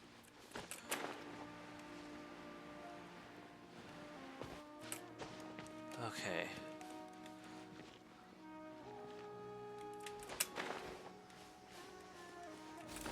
Got it.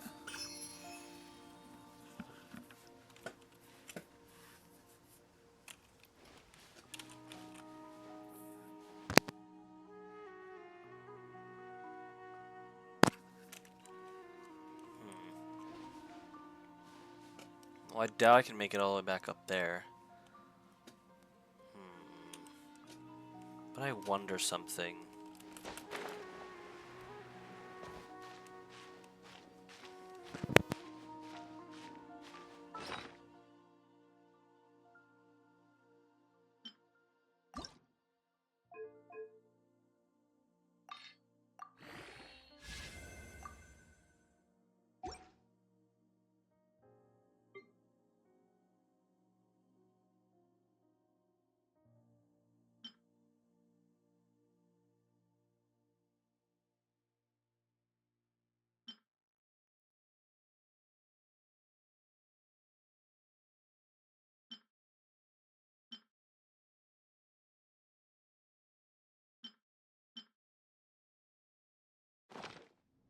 Oh well.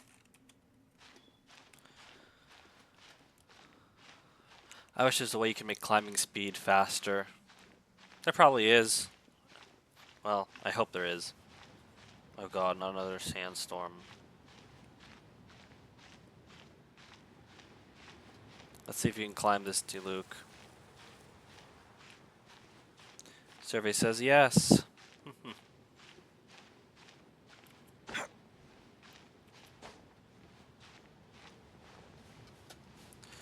Alright. But I need to get higher. Maybe up there, perhaps? I don't know. We'll see.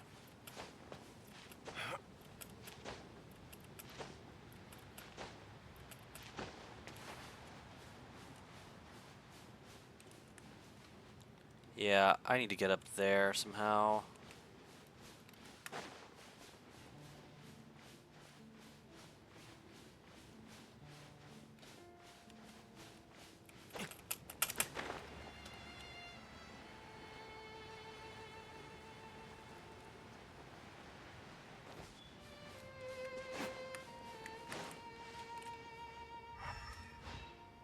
Yeah, I'm not going there right now. Piss off! I'm not in the mood to fight.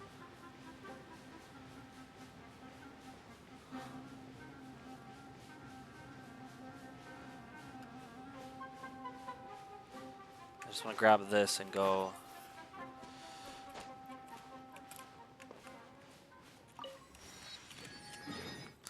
Alright. Let me try getting this one. And then after I'll try getting that one. Or I'll get that one.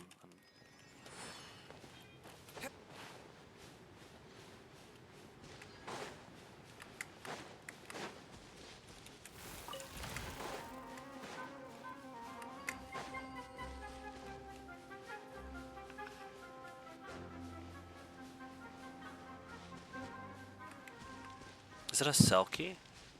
No, that's that weird thing I still don't know what it is.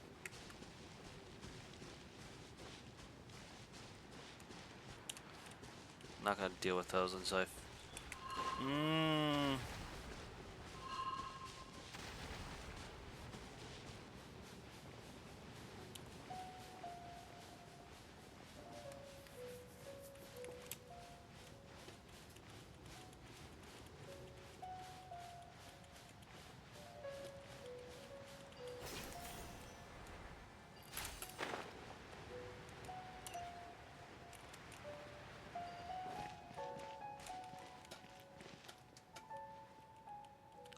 What is that?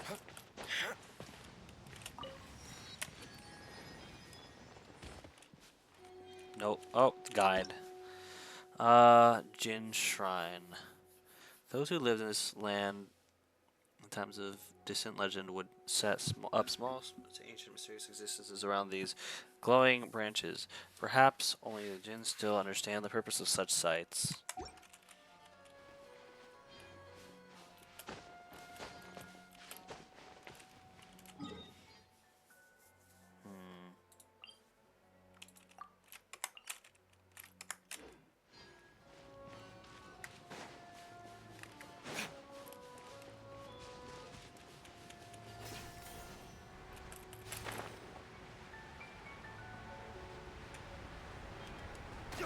Ouch, you jerk.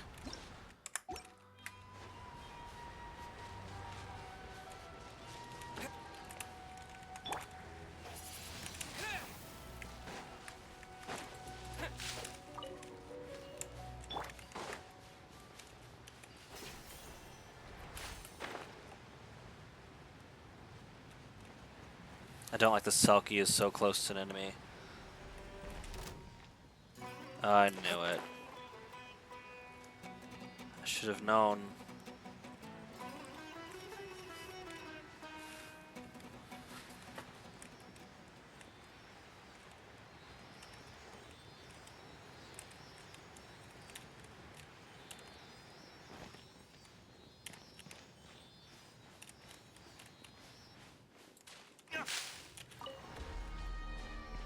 Oh my god, what the heck is this music? That went so intense so quickly. More where that came from. Oh my goodness.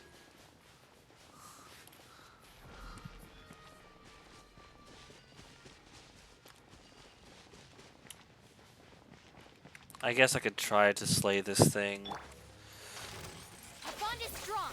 I'll settle this. Let me scribe. Windblade! With the wind! Stand with me. Learning this? Delved into destiny.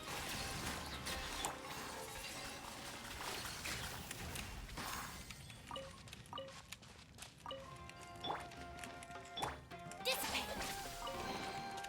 Every little bit counts.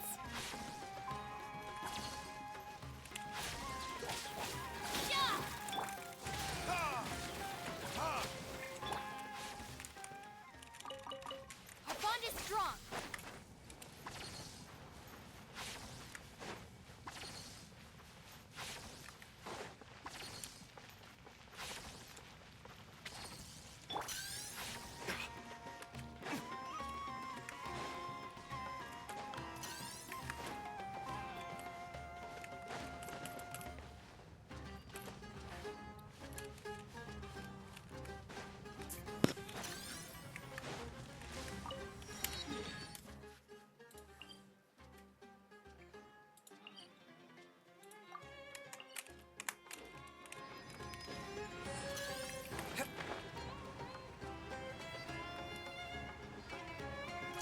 Aw, shite.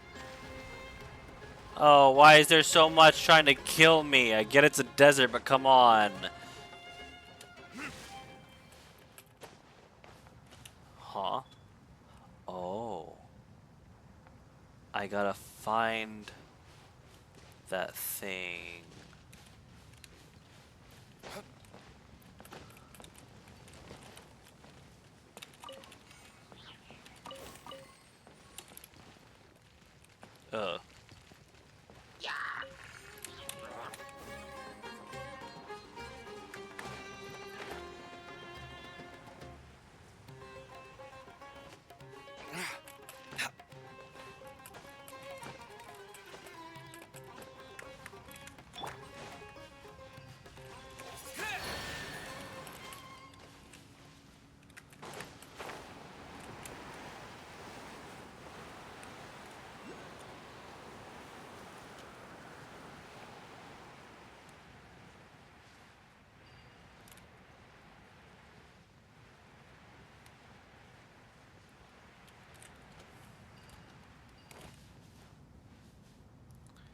It's not above. Oh, it is above. What the heck?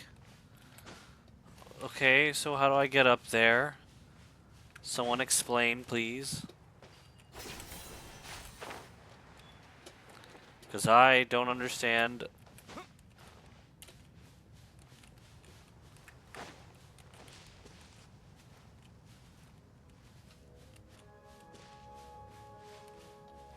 The heck am I supposed to do, bro? It's like, what is this about? Sacred seal ceremony. Seeing those things, but I don't know what the heck to do with them. Oh God, this is so perplexing. What am I supposed to do?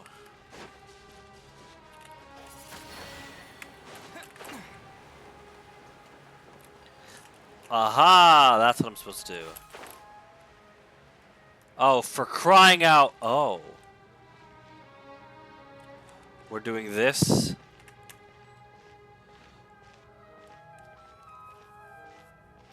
I wonder if they ever explain what this is about.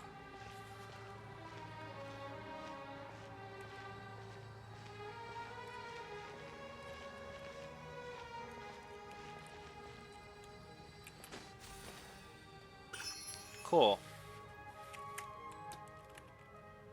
Okay. Now, there was something. Yeah, I need a dendroculi thing, but I couldn't find it. Or a dendrogranum. I don't know where I could find that.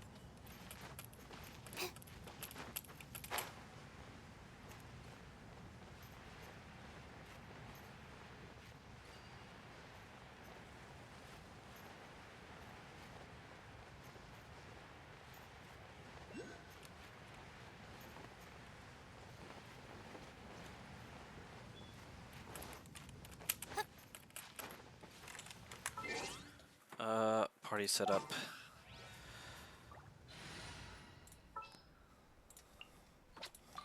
Who ate up? See, there's one there. I know there's one here. There you are. I also see that. Oh, come on. Don't even.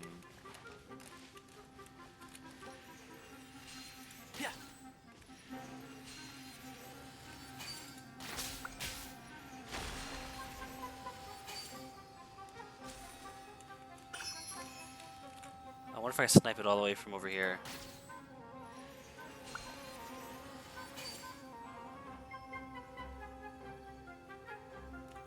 Well, that sure did something.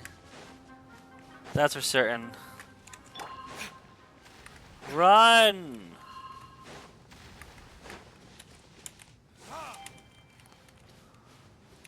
Cool.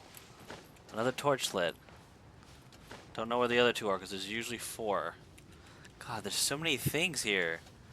There's one there, there's one there. You would think there'd be one over there and one over there somewhere. There's gotta be, right? I would think so. Nope, stay away.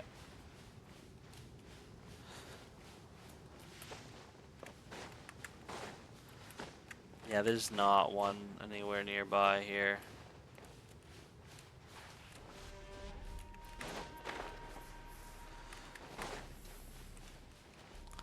I don't know what I'm doing.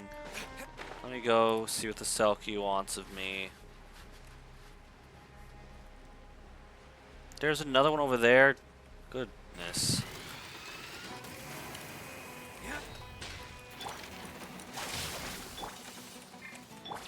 Shadows of fate. Fate is upon you.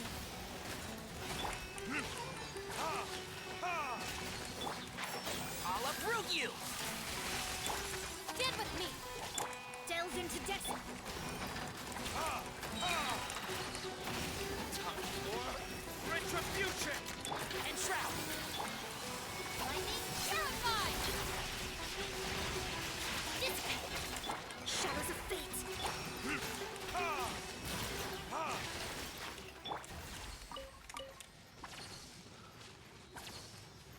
There, we dealt with it. Are you happy?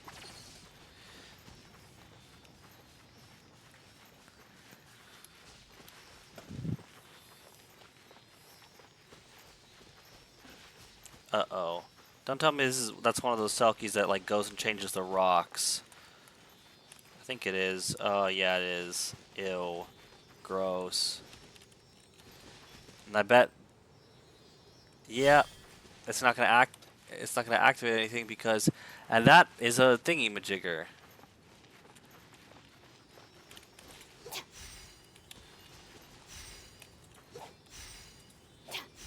What the? Wait, what? This isn't the right symbol. I don't. Huh? Oh, now it's the right symbol.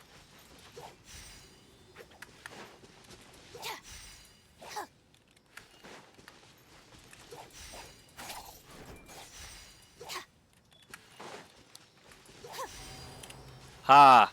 Eat that, you stupid Selkie. Couldn't change it on me in time, could ya?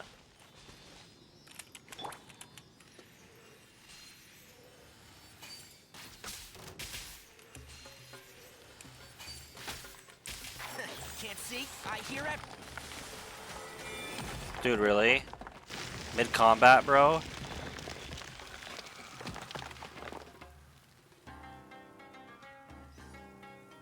Okay then. Whatever, I got a chest. I think we can forego.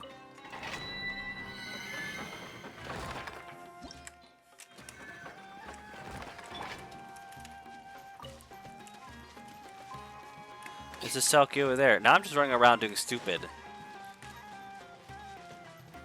Which is basically what I do best.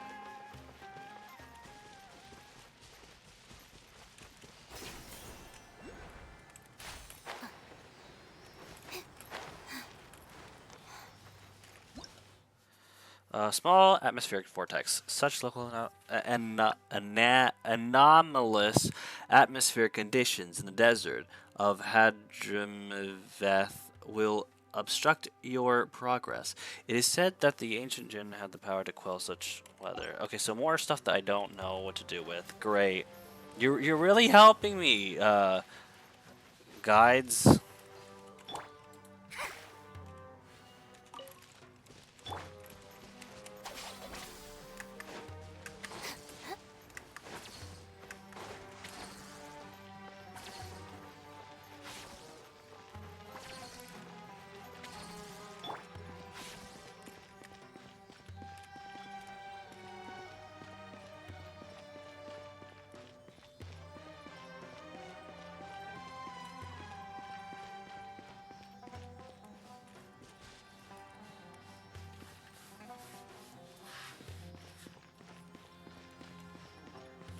I just had a horrible idea.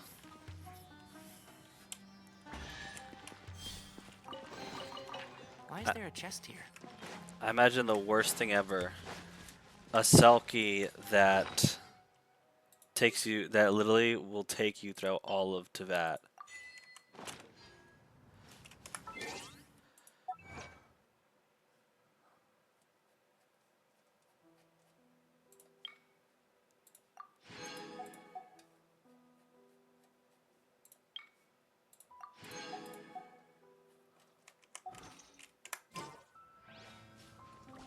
Okay, if I remember correctly, we skipped by... Oh, I thought it was a Dendroculus. Oh, there. Yeah, it is.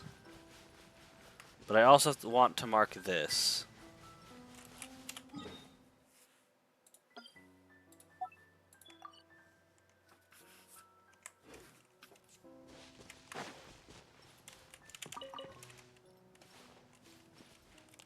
See if I can climb this. Then I can get to that Dendroculi. My, it's almost as if they wanted me to climb this.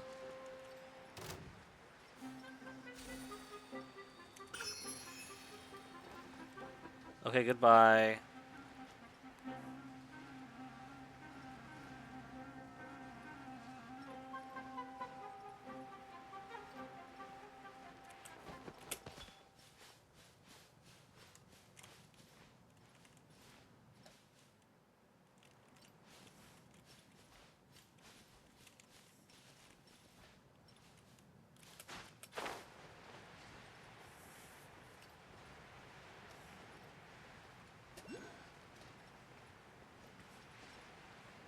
Is that like a newer model of those things? Because it looks interesting. Probably get attacked by them when I land.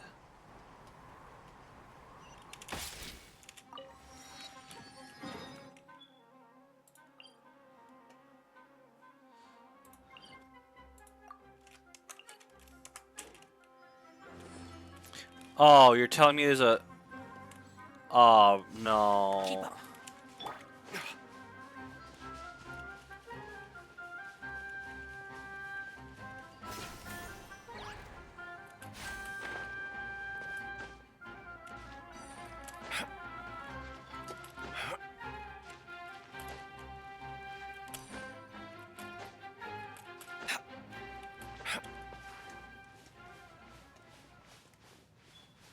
Where's this blasted thing? I know it's... There you are. Ow. Ow, ow, ow. Almost bent my nail. It's almost...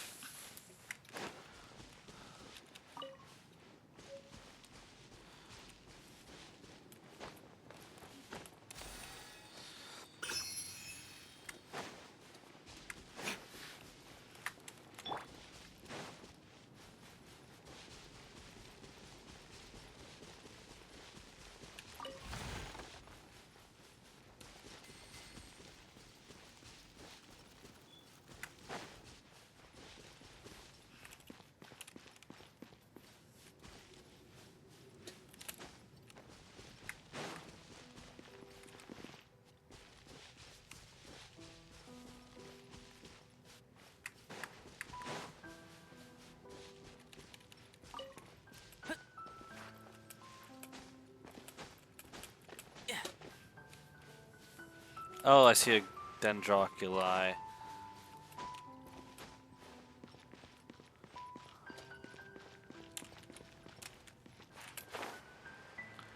don't understand these things. Huh. I think we can forego the lost and found report.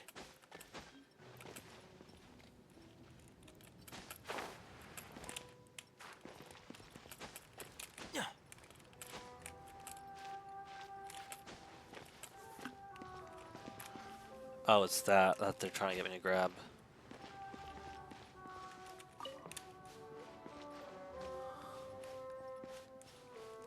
Just gonna try to keep away from that thing because I want to fight it.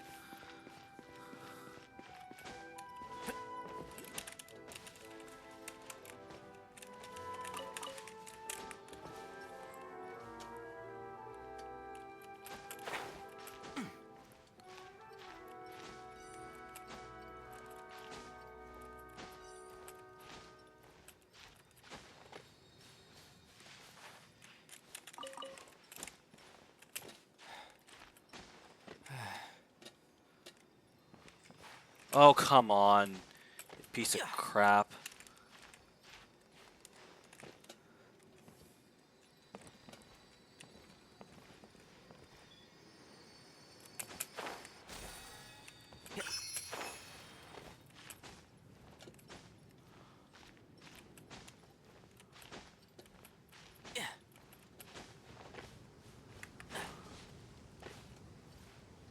Oh, it's up there.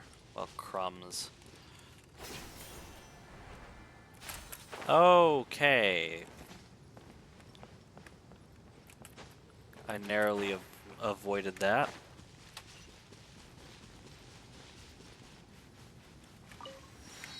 It's another one of those... What the...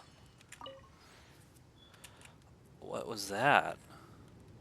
1,000 Nights too?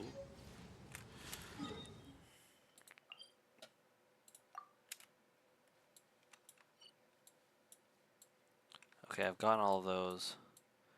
I do need to get... Oh, God, there's a lot more I need to get over there.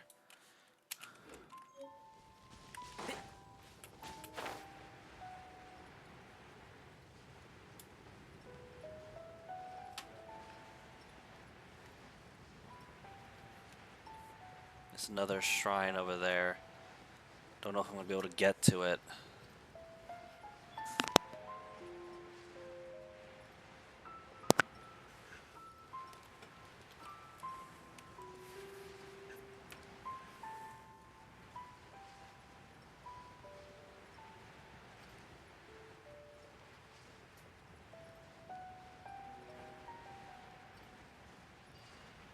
Yeah, I might just tangle with these Fatui since I do actually need Fatui stuff for There you are. Stand for with me. Diluc. Let me scry.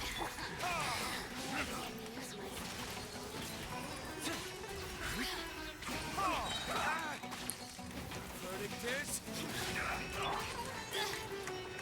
I will end everyone. Delve into death.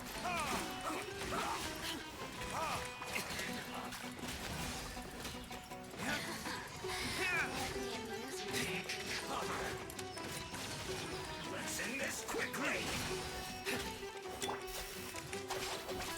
Let me scry. Decided by destiny.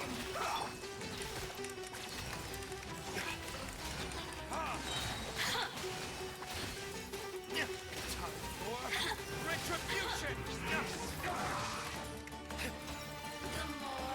The barrier.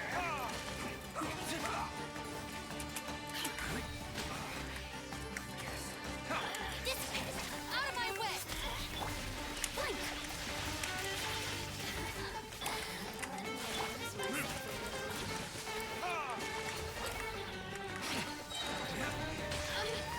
Verdict is...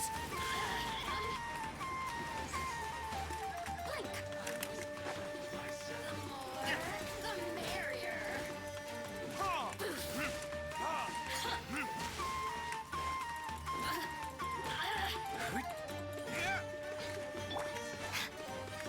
Stand with me.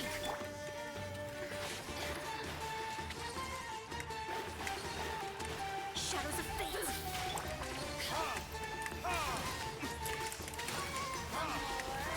Look at me. Must counterattack. Let me scry. Let's nip that in the bud. Time for retribution.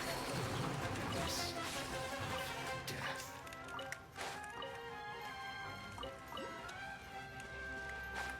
Who's up here, pray tell?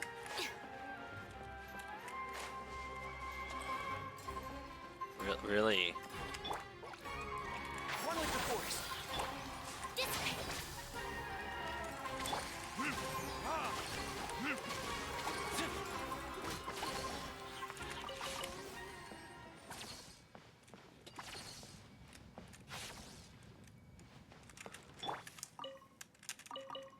Our bond is strong.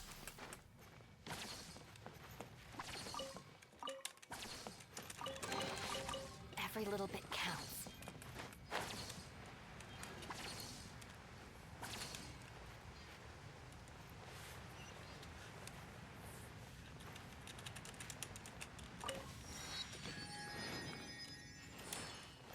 Okay, it's facing that way. Oh, I already marked that one. Okay, so then from here, I'll try to go to there.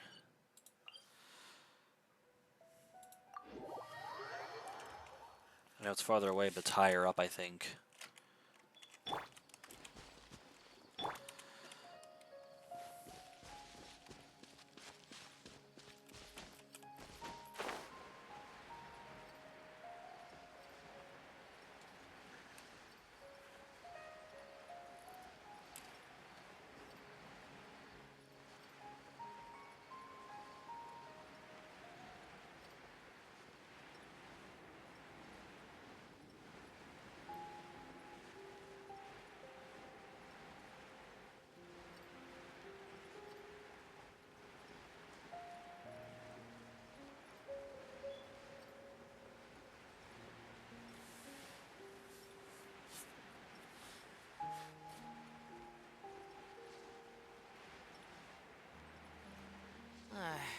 So hot. Even a mist flower would melt in this heat. Now that I think about it, it wouldn't. But you get what I mean. Okay, so it seems it wasn't as high as I thought it was. Well.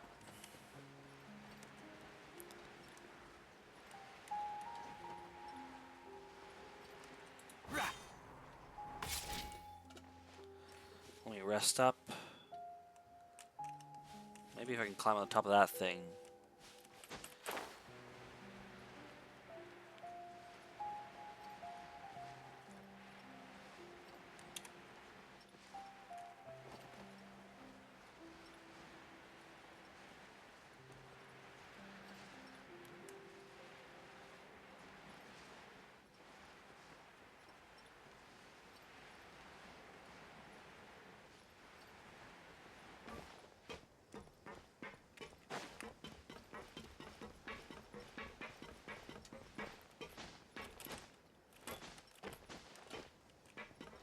Okay, I need to go that way.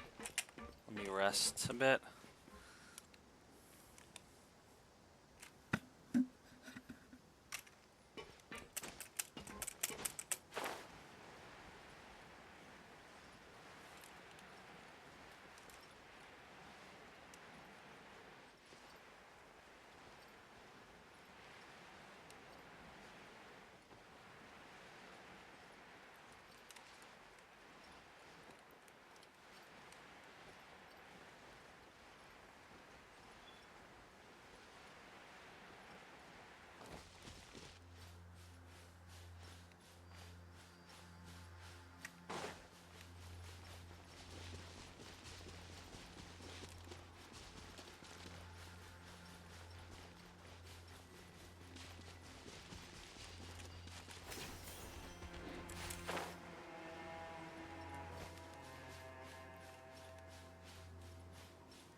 It is not where I thought it was.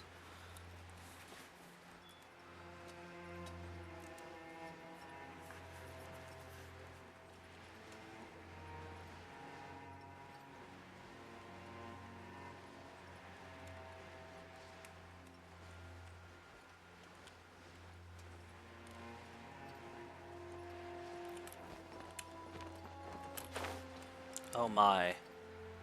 It's deep in here, isn't it? Oh dear. Well, there's a Dendroculus I can at least catch. It is in here, okay. I was gonna say, if it wasn't in here, at least it was a complete waste of time. Wow. To think this is lying in the desert.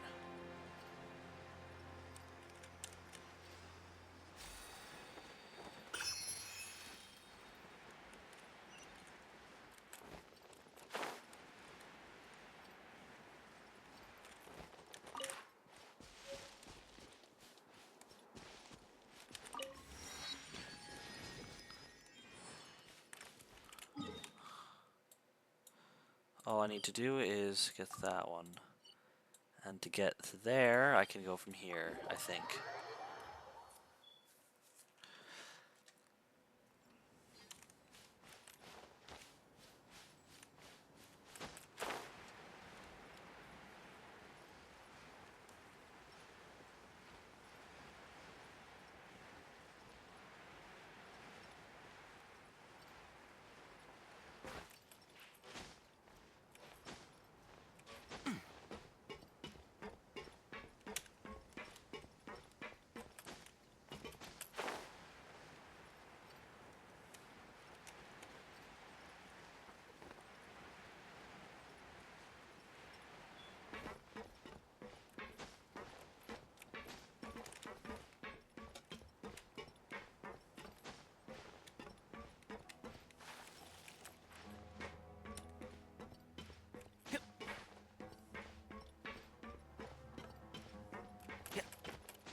Alright, that's all the ones in this area. I still can't go there for reasons. I don't know why, just reasons they won't let me.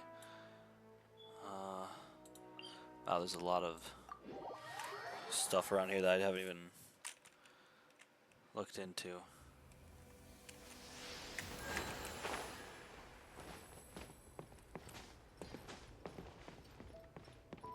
Oh jeez, my eye.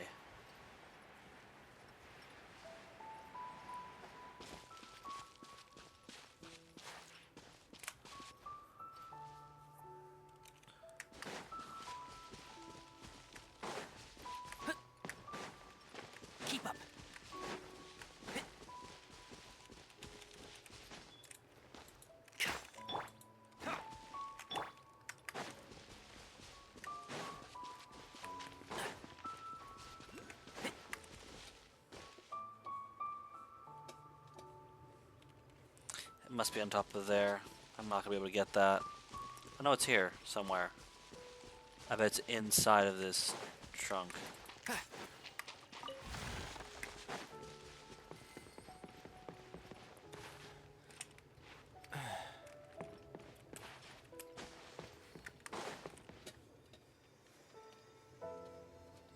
I can hear it. It's definitely, yep.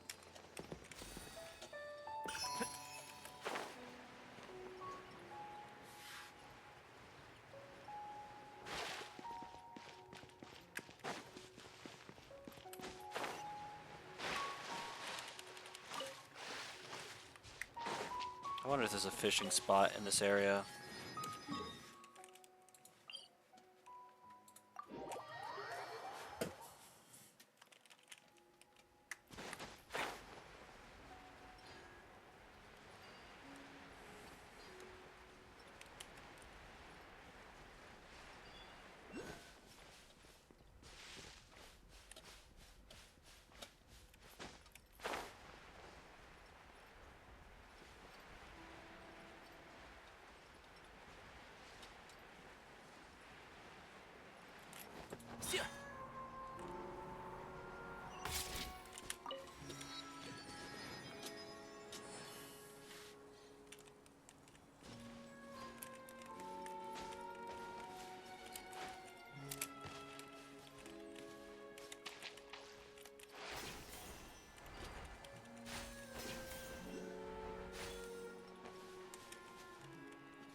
Into destiny.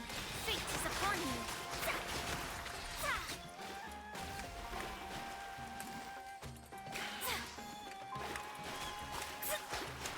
Looking for a fight? Dissipate.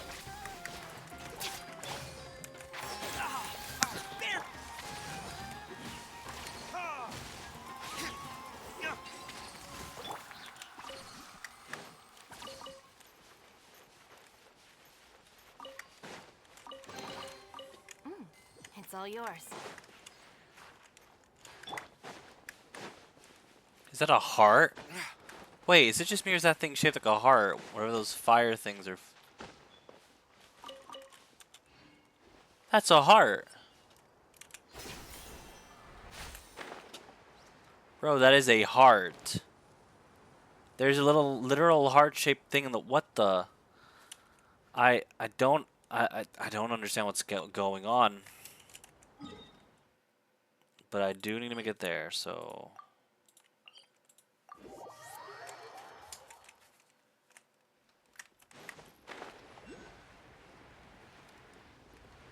there's a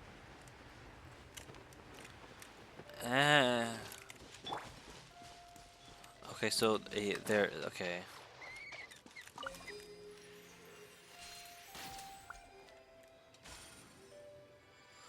Oh, please don't do this thing where it's like, oh, which one is it?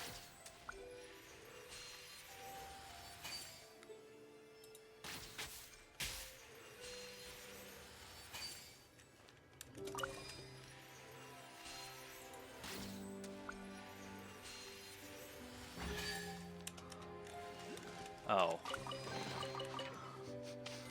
Smells like something good is inside. There's something going on up there, and I don't know what it is.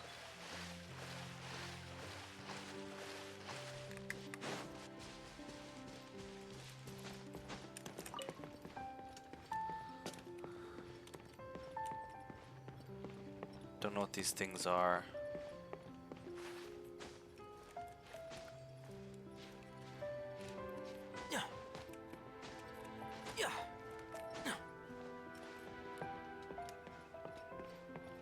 Well, at least I don't need to deal with them to get this.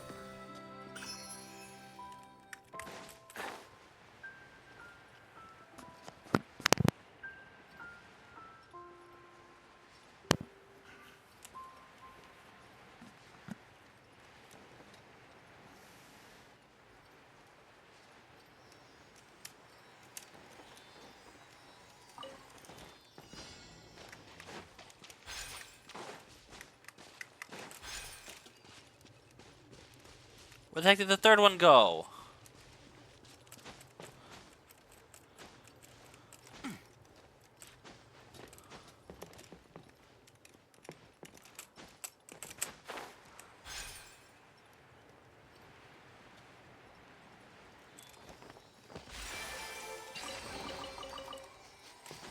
Smells like something good is inside. What's up with this Selkie? And I knew it wasn't gonna go to... What the heck?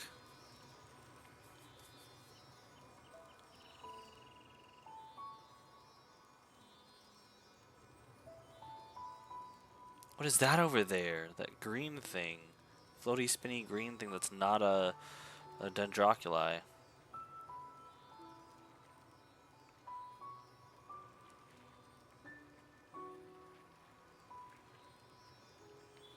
There's another one of those Dendrogranum things to deal with over there. Is this just going to be a long tour of the whole place? Is that what this thing... Oh, God, no. There's multiple of these. No! I only got 10 minutes. I don't got time for this. I'll come back here later. Ah, jeez, man.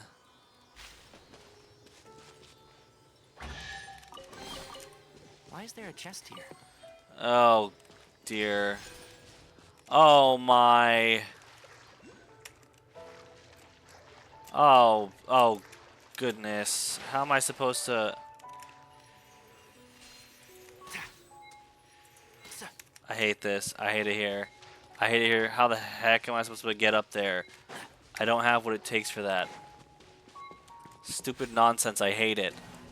Yeah, go to heck. I got time for your stupid games. But now I know that... Well, I'll come back here and deal with that later. I'll come back here anyways. I don't want to put a marker there because then I have to get rid of it. It's more work. I'm just gonna go here.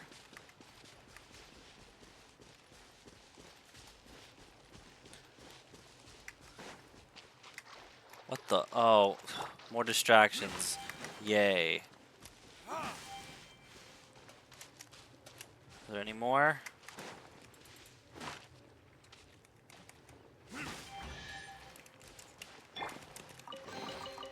Why is there a chest here?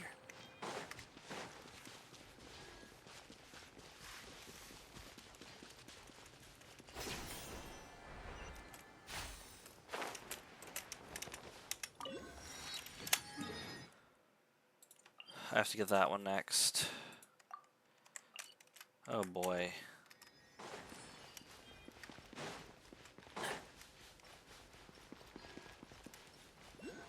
Oh my god, there's more stuff. What are you? I can't do anything about you? Okay, whatever. Keep up. Huh? Don't. Oh my. What? Even a mist flower would melt in this heat. Now that I think about it, it wouldn't. But you get what I mean. I'm betting it's underneath.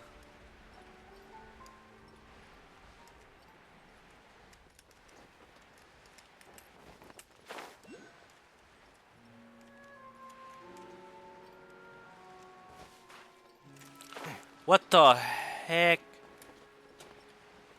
Oh, you stupid piece of crap. You stupid piece of crap. I hate you. See what you did there. Frickin' tricking me like that.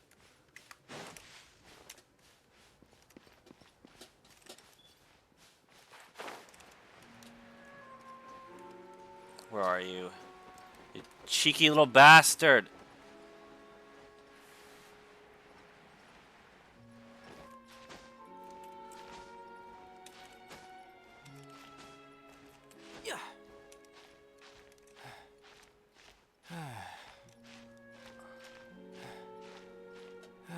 No! Oh my god! Stupid platforming. I hate platforming.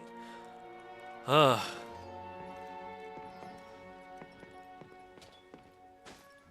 Oh my. There's no friggin' way. Oh, you little piece of crap. Ugh.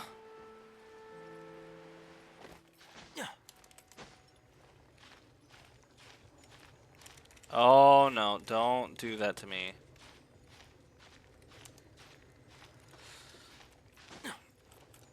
Okay, how do I approach? I have to get on this vine. That is for certain.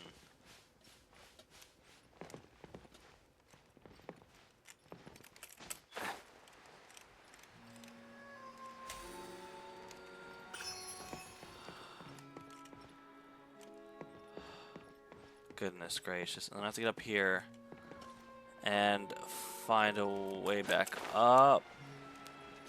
Probably here. Oh, this is a huge waste of time. I hate wasting my time. Oh, come now. Is this not...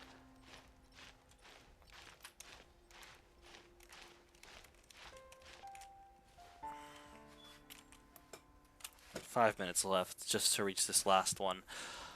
Oh boy.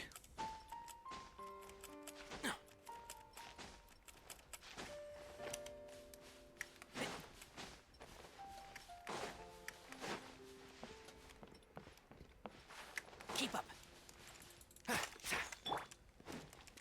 Oh my. Ugh.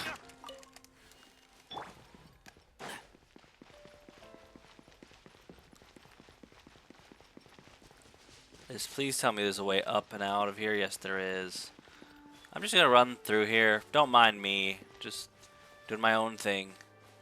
Just a wanderer. Oh, come on.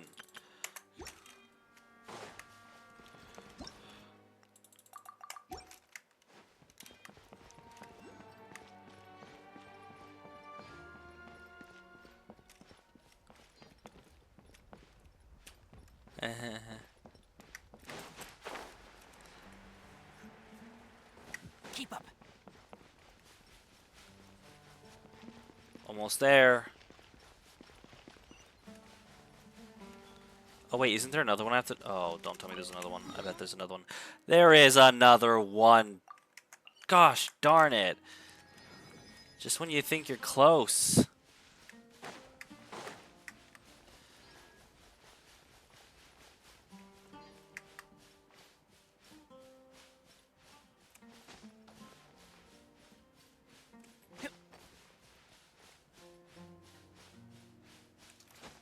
I got what? Less than 4 minutes? Like 3.5 minutes to find this thing. Thank God it didn't notice me. I better hop to it then. I ain't got time to lose.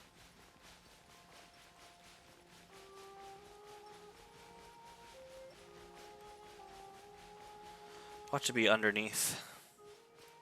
Because I see a path going into it, and I think I'm there and I'm not seeing it. So odds are it's underneath. Should be simple, just a drop, I would hope. I need to recharge enough energy though, so I don't just go plummeting to my death. Yeah, it's definitely underneath. Where are you? Oh, hey. Would you look at that? Now, if this thing is not here, I'm gonna have problems.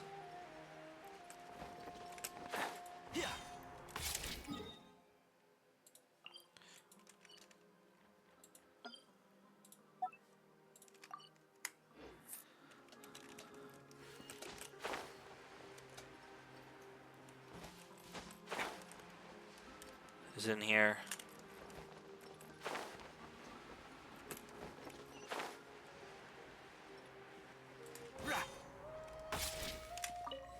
Got it with 2 minutes to spare. Alright. Check something. Are you kidding me, phone? Don't be a jerk. Alright, good. Anyways, thank you guys for coming. Thank you guys for watching. I will see you next time. Don't be afraid to make mistakes. It's all part of the learning process. Gnocchi.